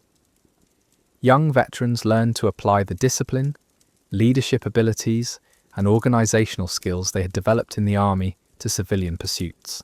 Some became successful politicians, drawing on their military experience to understand strategic thinking and crisis management. Others became wealthy merchants, using their knowledge of distant provinces and international relationships to build trading empires. The medical knowledge that Roman adolescents acquired became increasingly sophisticated as they prepared for adult responsibilities. They learned not just how to treat common ailments, but how to understand the complex relationships between diet, exercise, environment, and health that determined quality of life and longevity. Young Romans studying medicine discovered that healing involved not just technical knowledge, but understanding of human psychology, social dynamics, and spiritual beliefs. The most successful physicians were often those who could combine medical expertise with counseling skills and spiritual insight. The specialized medical knowledge required for treating different types of patients and conditions led some young Romans to focus on particular areas of expertise. Some became skilled in treating women's health issues, others specialized in military medicine, and still others focused on the unique medical challenges of urban life. The relationship between medicine and religion remained complex and important throughout Roman society. Young people learning healing arts had to understand not just the physical causes of illness, but the spiritual and supernatural forces that Romans believed influenced health and disease. The agricultural knowledge that formed the foundation of Roman prosperity required constant updating and refinement as young people prepared to manage family estates or pursue careers in farming and land management. They learned that successful agriculture involved not just understanding plants and animals, but mastering complex relationships between climate, soil, labour, and markets. Young Romans discovered that agricultural success required long-term thinking and planning that extended far beyond individual growing seasons. They learned to think in terms of decades, planning crop rotations, soil improvement projects, and infrastructure investments that might not pay off for years but were essential for sustained productivity. The social aspects of agricultural management were as important as the technical knowledge. Young Romans learned to work effectively with tenant farmers, manage slave labour forces, and maintain relationships with neighbouring landowners that could provide mutual support during difficult times. The environmental challenges that Roman agriculture faced required sophisticated understanding of natural systems and climate patterns. Young people learned to adapt to droughts, floods, pest infestations, and other natural disasters that could destroy crops and threaten food security for entire regions. The commercial aspects of Roman agriculture connected local farming communities to international markets and trading networks. Young Romans learned to understand commodity prices, transportation costs, and market demand patterns that could make the difference between prosperity and poverty for agricultural communities. As Roman adolescents moved through these final stages of their education, they began to understand that their childhood learning had prepared them for challenges and opportunities that extended far beyond their own personal ambitions.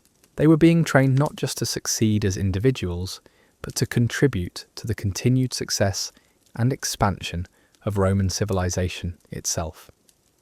The knowledge, skills, and values they had absorbed would soon be tested in the adult world, where the stakes were not grades or parental approval, but life and death, success and failure, honour and disgrace. Some would rise to positions of great power and influence, shaping the destiny of the empire through their decisions and actions. Others would find fulfillment in more modest roles, contributing to their communities and families while maintaining the cultural traditions that gave Roman society its strength and continuity. But all of them would carry forward the educational legacy that had made Rome the dominant civilization of the ancient world. They had learned to think strategically, to adapt to changing circumstances, and to balance competing demands and loyalties. They understood both the opportunities and the dangers that came with power, wealth, and responsibility. The children who had once played with wooden toys in the streets of Rome were now young adults, preparing to assume roles as soldiers, politicians, merchants, farmers, physicians, and parents. Their education had given them the tools they would need to succeed, but success would ultimately depend on how skillfully they could apply their knowledge to the unpredictable challenges that lay ahead. The Roman approach to childhood education was about to face its ultimate test. Would the young people it had produced have the wisdom, courage, and adaptability necessary to preserve and extend the remarkable civilization that had shaped their lives? The answer would determine not just their own fates, but the future of the Roman Empire itself. As these young Romans stood on the threshold of adulthood, they possessed educational advantages that were unprecedented in human history. They had access to knowledge accumulated over centuries, training in skills that had been perfected through generations of experience, and cultural inheritance that connected them to one of humanity's greatest civilizations. Yet they also faced challenges that would test every aspect of their preparation. The Roman world was changing rapidly, with new pressures from barbarian tribes, internal political tensions, economic difficulties, and social transformations that would require all their intelligence and adaptability to navigate successfully. The education they had received would prove to be both their greatest asset and, in some ways, their greatest limitation. It had prepared them magnificently to succeed within the existing Roman system, but it remained to be seen whether it had given them the flexibility and creativity necessary to adapt when that system itself came under threat. The stories that Roman children heard weren't gentle fairy tales designed to lull them to sleep. They were visceral, complex narratives that prepared young minds for the brutal realities they would inevitably face as adults. These weren't bedtime stories whispered by doting grandmothers, but carefully constructed lessons about power, loyalty, betrayal, and the terrible price of weakness in a world where strength was the only currency that truly mattered. Roman parents understood that childhood innocence was a luxury their society couldn't afford. Children who grew up sheltered from harsh truths would be devoured by the first real challenge they encountered. So instead of protecting their young from difficult concepts, Roman families deliberately exposed them to stories that would harden their spirits and sharpen their understanding of human nature. The tale of Romulus and Remus wasn't just about the founding of Rome. It was a lesson about sibling rivalry taken to its logical extreme, about the necessity of decisive action, and about how even the closest bonds could be severed when power was at stake.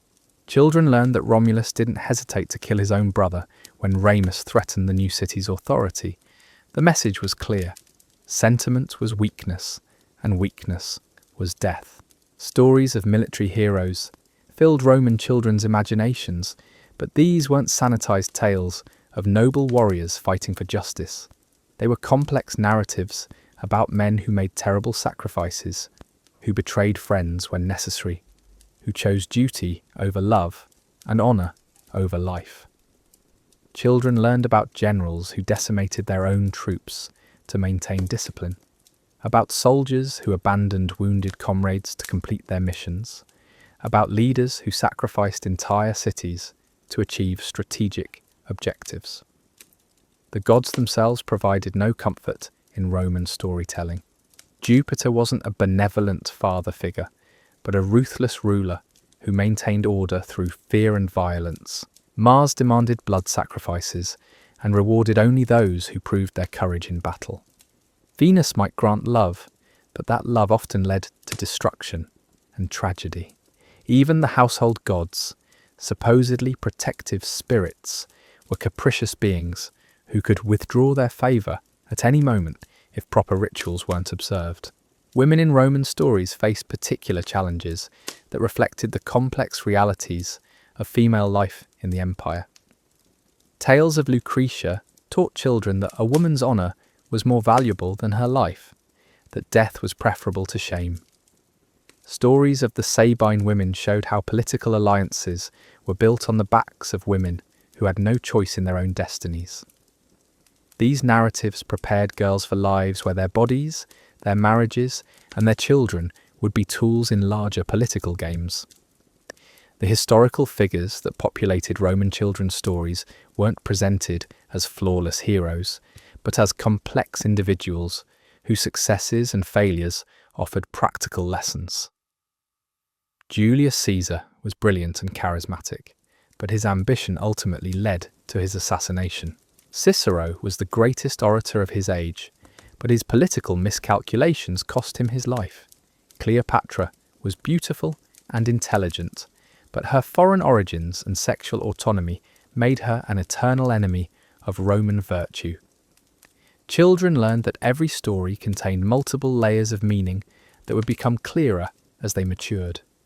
The tale of Aeneas fleeing burning Troy wasn't just about adventure and heroism. It was about the pain of leaving everything familiar behind, about the necessity of sacrificing personal desires for larger purposes, and about how destiny often demanded more than individuals felt capable of giving. The supernatural elements in Roman stories weren't whimsical fantasy, but serious explorations of forces beyond human understanding and control. Children learned that the world was full of spirits, omens, and divine interventions that could change everything in an instant. A dream might foretell disaster, a bird's flight pattern might reveal the god's will, and a seemingly random event might be a message requiring immediate action. Roman storytellers didn't shy away from depicting the consequences of poor decisions in graphic detail. Children heard about traitors being torn apart by wild horses, about cowards being buried alive, about oath breakers being struck down by divine lightning. These weren't empty threats but vivid illustrations of what happened when individuals failed to meet the standards their society demanded. The economic realities of Roman life were woven throughout these narratives in ways that taught children about the practical importance of wealth, trade, and resource management. Stories about merchants who lost everything through poor judgment, about farmers whose land was seized for debt, about families who fell from prosperity to slavery, all served as warnings about the fragility of economic security. Political intrigue formed the backbone of many Roman stories, teaching children about the complex relationships between different social classes, the importance of maintaining useful alliances, and the deadly consequences of backing the wrong faction. These tales weren't abstract political theory, but practical guides to survival in a society where political miscalculation could mean exile, impoverishment, or death. The concept of fate played a crucial role in Roman storytelling, but it wasn't presented as an excuse for passivity. Children learned that while destiny might be predetermined, individuals still had to act with courage and wisdom to fulfill their appointed roles. The fates might weave the threads of life, but mortals determined whether those threads would be strong or weak, bright or dull, long or tragically short. Military campaigns provided endless material for stories that taught children about strategy, logistics, and the psychology of warfare. They learned about battles won through cleverness rather than strength, about the importance of intelligence gathering, about how weather and terrain could determine the outcome of conflicts.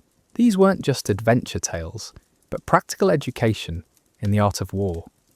The legal system that governed Roman society was illustrated through stories of famous trials, landmark legal decisions, and the careers of great advocates.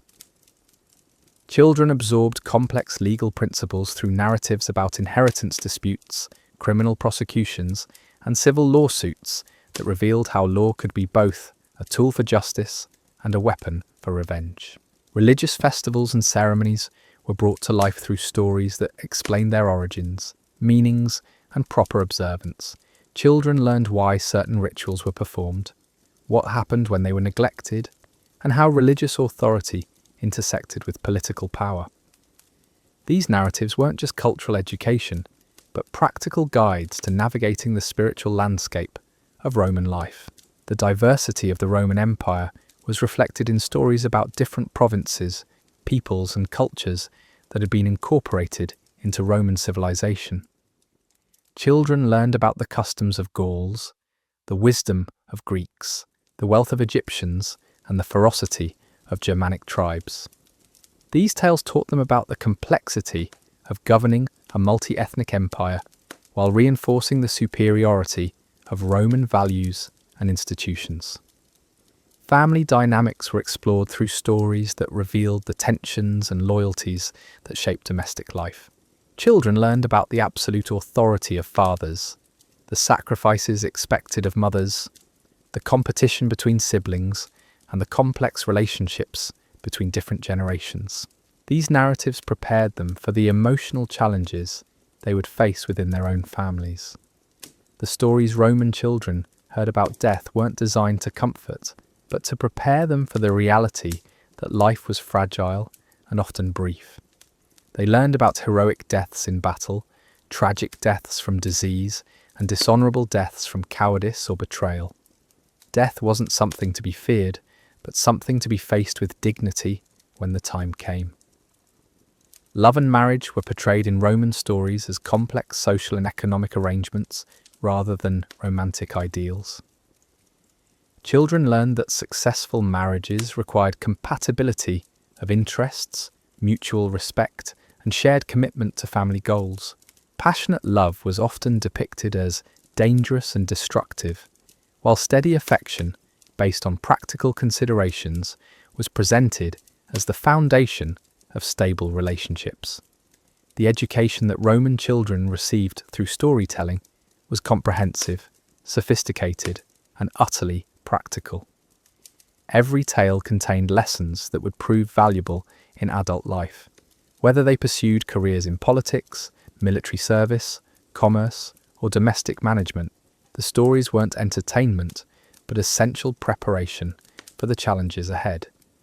Yet these narratives also revealed the contradictions and tensions within Roman society itself. The same culture that produced magnificent art and literature also celebrated violence and conquest. The civilization that created sophisticated legal systems also accepted slavery as natural and inevitable. The empire that brought peace and prosperity to millions also demanded absolute submission to imperial authority. Roman children who grew up immersed in these stories developed complex, sometimes conflicted attitudes about their world. They learned to admire strength while recognizing its potential for abuse. They absorbed lessons about loyalty while understanding that betrayal was sometimes necessary. They were taught to value honor while learning that survival often required compromise.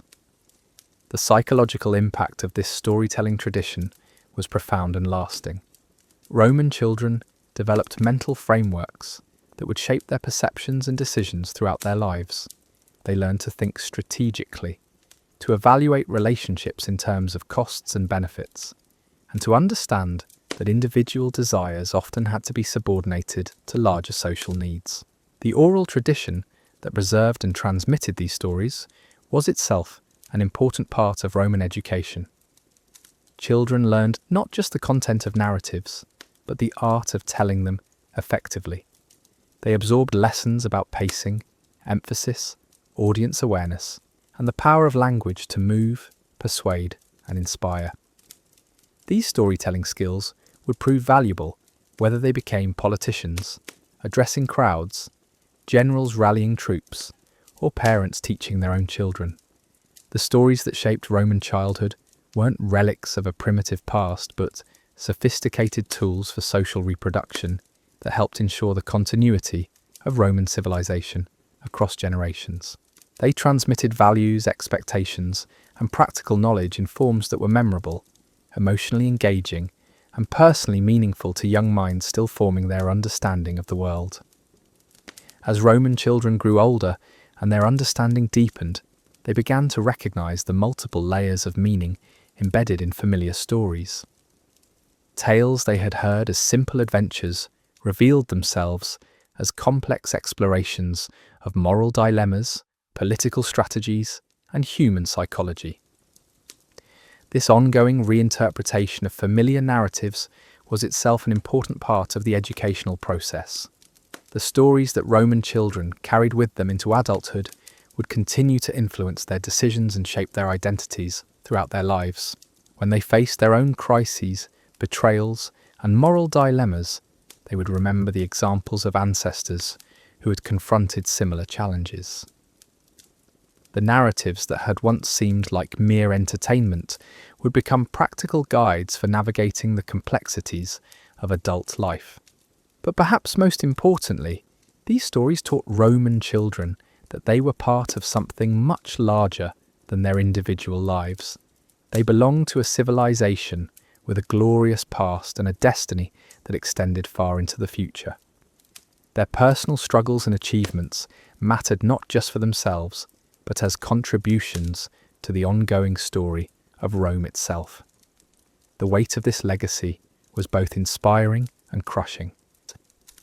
Roman children learned that they had inherited tremendous advantages and opportunities, but also enormous responsibilities and expectations.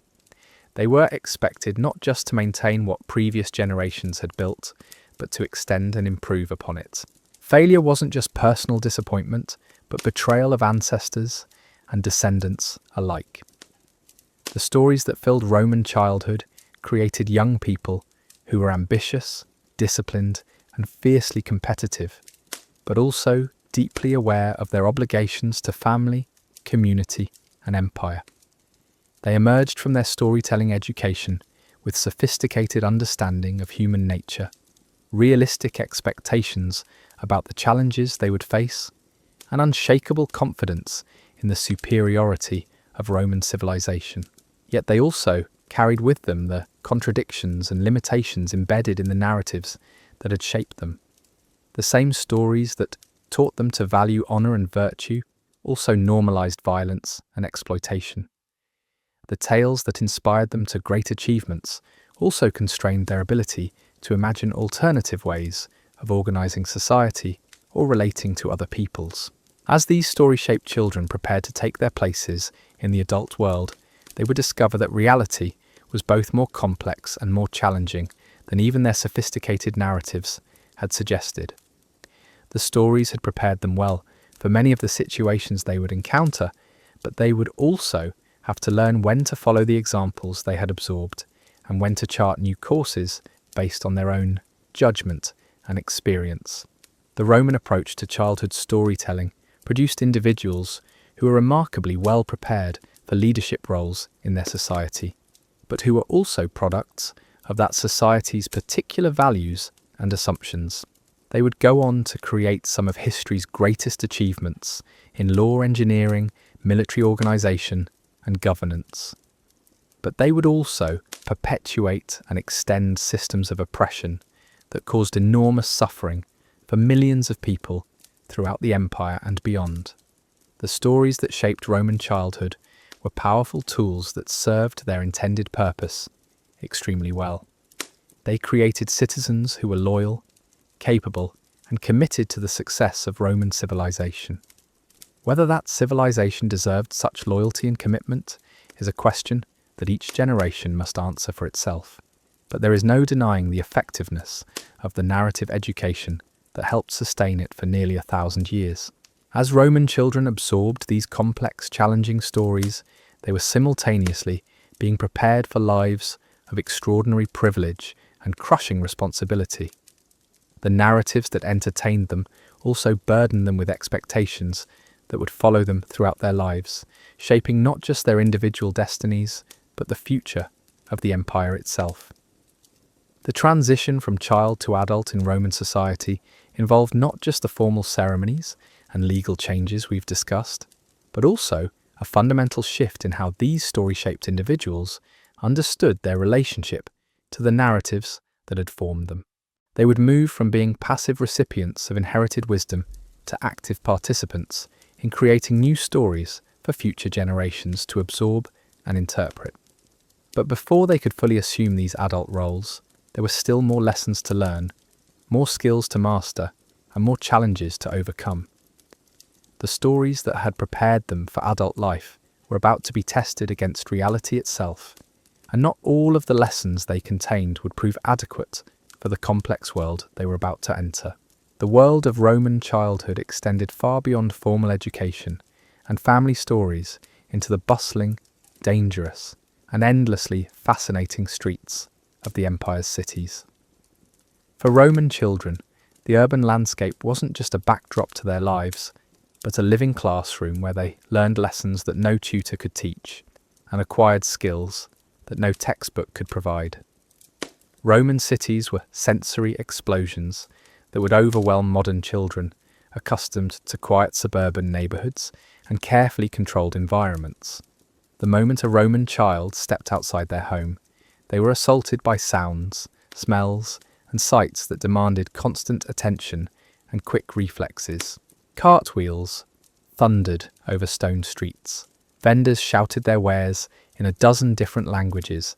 Animals brayed and squealed as they were driven to market, and the constant buzz of human conversation created a symphony of urban chaos. The streets themselves were narrow, winding passages that had grown organically over centuries rather than being planned by careful architects. Buildings leaned precariously over walkways, creating shadowy canyons where sunlight barely penetrated even at midday. Roman children learned to navigate these urban mazes with the skill of experienced explorers, memorizing shortcuts, safe routes, and places to avoid when certain unsavory characters were known to lurk. Water sellers wandered through neighborhoods carrying large clay vessels, their distinctive calls echoing off stone walls as they offered relief from the constant thirst that came with Mediterranean heat. Roman children learned to recognize the quality of different water sources, understanding that some vendors offered pure spring water, while others sold river water that might carry disease. In a world without refrigeration or modern sanitation, knowing where to find safe drinking water was literally a matter of life and death. The food vendors who lined Roman streets provided both temptation and education for young palates, learning to navigate urban dining. Sausage sellers grilled spiced meat over small charcoal braziers, filling entire neighborhoods with smoky aromas that made stomachs growl. Bread bakers worked through the night to have fresh loaves ready at dawn, their ovens heating entire buildings and creating warm gathering spots during cooler months. But street food wasn't just about satisfying hunger, it was about understanding social hierarchies, economic relationships, and cultural diversity that defined Roman urban life. Children learned that certain foods were associated with particular social classes, that some vendors catered to wealthy customers while others served the urban poor, and that food choices communicated messages about family status and personal identity. The workshops that filled Roman neighborhoods provided endless entertainment and education for curious children. Blacksmiths hammered red-hot iron into tools and weapons, their forges creating spectacular showers of sparks that fascinated young observers. Potters shaped clay into vessels of every description, their wheels spinning hypnotically as formless lumps became beautiful bowls, cups and storage jars. Textile workers operated looms that seemed impossibly complex to children unfamiliar with their intricate mechanisms. Threads of different colours were woven into patterns that told stories, commemorated events, or simply created beauty for its own sake. Roman children learned to appreciate the skill required for these crafts while absorbing lessons about the economic relationships that connected urban artisans to rural producers of raw materials. The social dynamics of Roman streets were as complex as any political negotiation. Children learned to read the subtle signals that indicated someone's social status, economic position, and potential danger level. A well-dressed citizen walking with confidence demanded respectful acknowledgement. A group of young men moving together with purpose might be heading toward trouble that wise children would avoid. An elderly woman struggling with heavy bundles might appreciate assistance that could earn gratitude or even small rewards. Roman children developed sophisticated understanding of crowd psychology through daily observation of how groups of people behave differently than individuals. They learned to recognize the signs of brewing conflicts, to identify the unofficial leaders who could influence group behavior, and to position themselves safely when tensions began to escalate.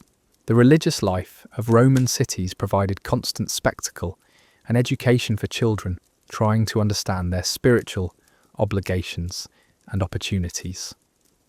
Processions honoring various gods wound through streets on festival days, creating moving pageants that combined theatre, music, and religious devotion. Children learned to participate appropriately in these ceremonies, while observing how different families and social groups expressed their piety. Small shrines dedicated to household gods, protective spirits, and local deities dotted every neighborhood, providing children with opportunities to make small offerings and practice religious rituals without the formality of major temples. These neighbourhood shrines were often tended by local families who took pride in maintaining them properly, teaching children about community responsibility and spiritual stewardship. The public baths that served as social centres in every Roman neighbourhood were particularly important educational environments for children. Here they learned not just about hygiene and health, but about social interaction, business networking, and the complex etiquette that governed Roman social life. The baths were places where social barriers were temporarily relaxed, where children could observe adults from different backgrounds interacting in relatively informal settings. Bathhouses were also places where children learned about the human body, physical fitness, and the relationship between health and social success.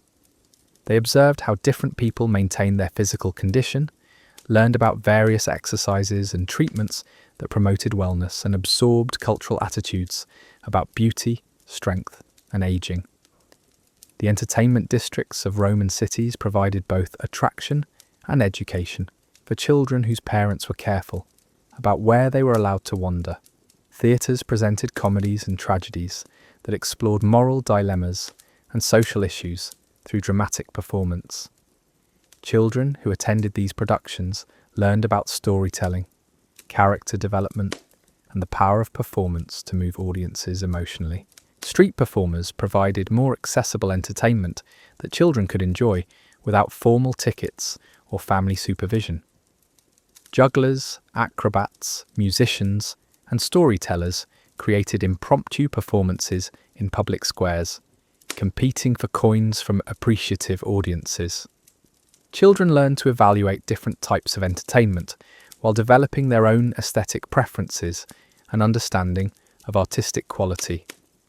The gambling that went on in taverns and street corners provided children with practical education in mathematics, probability, and human psychology. They learned to calculate odds, recognize patterns, and understand how emotional decision-making could lead to financial disaster. These weren't abstract lessons, but visceral demonstrations of how mathematical ignorance could lead to poverty and social disgrace.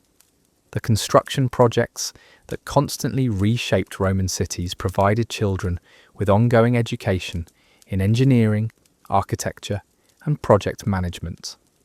They watched skilled workers lay foundations, raise walls, and install complex systems for water supply and waste disposal. These observations taught them about planning, teamwork, and the technical knowledge required to create the infrastructure that made urban life possible.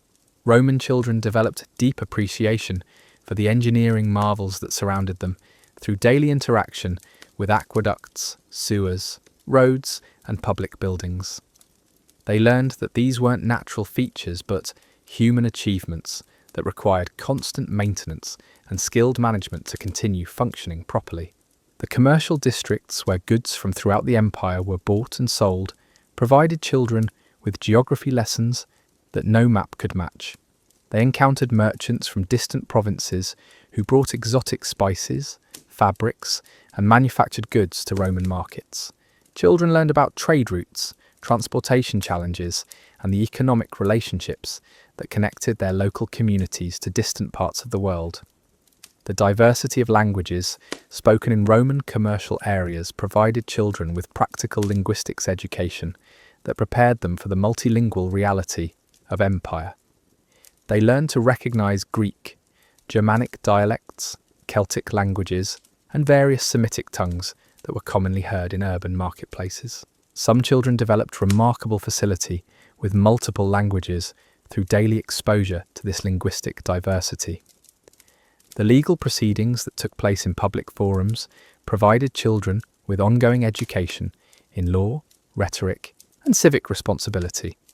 They observed trials, heard legal arguments, and witnessed the administration of justice that was central to Roman civilization. These experiences taught them about evidence, legal procedure, and the importance of skilled advocacy in protecting individual rights. Roman children learned to distinguish between different types of legal cases and to understand the social and economic forces that drove various disputes.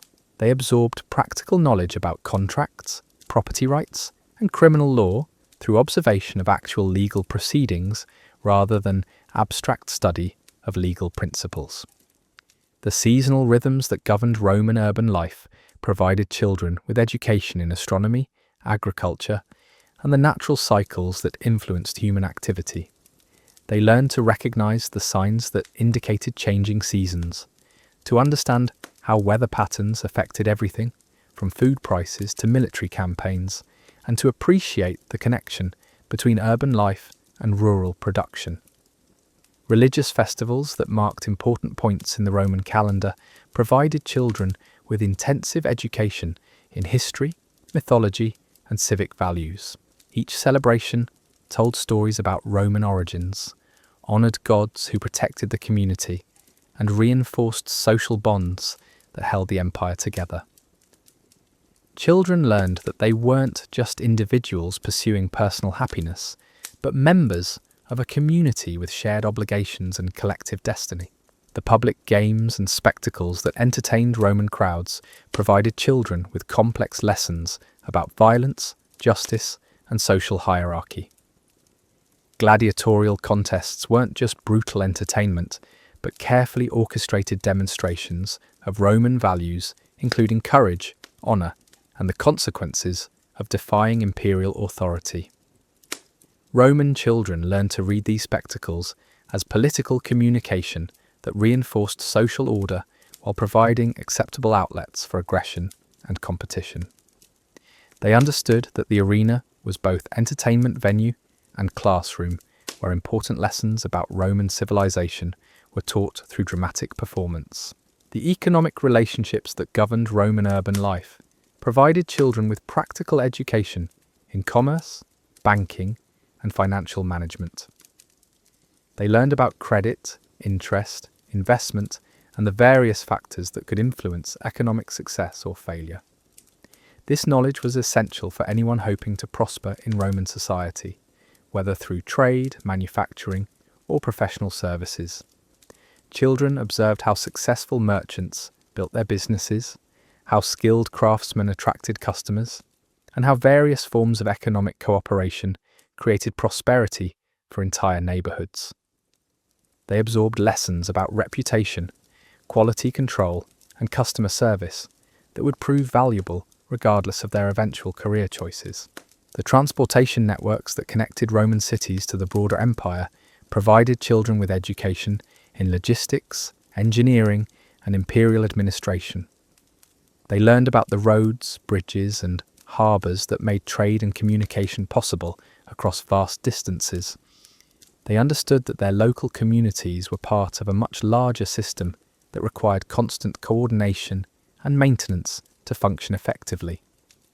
Roman children developed appreciation for the complexity of imperial administration through observation of the messengers, officials, and merchants who moved constantly through urban centres, carrying information, goods, and people throughout the empire. They learned that their seemingly local concerns were often influenced by events in distant provinces, and that their own actions could have consequences far beyond their immediate neighbourhoods. The cultural institutions that preserved and transmitted Roman civilization provided children with ongoing education in literature, philosophy, and artistic achievements. Libraries, schools, and centres of learning created environments where knowledge was valued and intellectual achievement was recognised and rewarded. Children learned that education wasn't just about practical skills, but about participating in cultural traditions that stretched back centuries and would continue long after their own deaths. They developed understanding of their responsibilities as inheritors and transmitters of Roman civilization to future generations. The medical knowledge that circulated through Roman urban communities provided children with practical education in health, disease prevention, and treatment of common ailments. They learned to recognize symptoms of various illnesses, to understand basic principles of hygiene and nutrition, and to evaluate the skills and trustworthiness of different medical practitioners.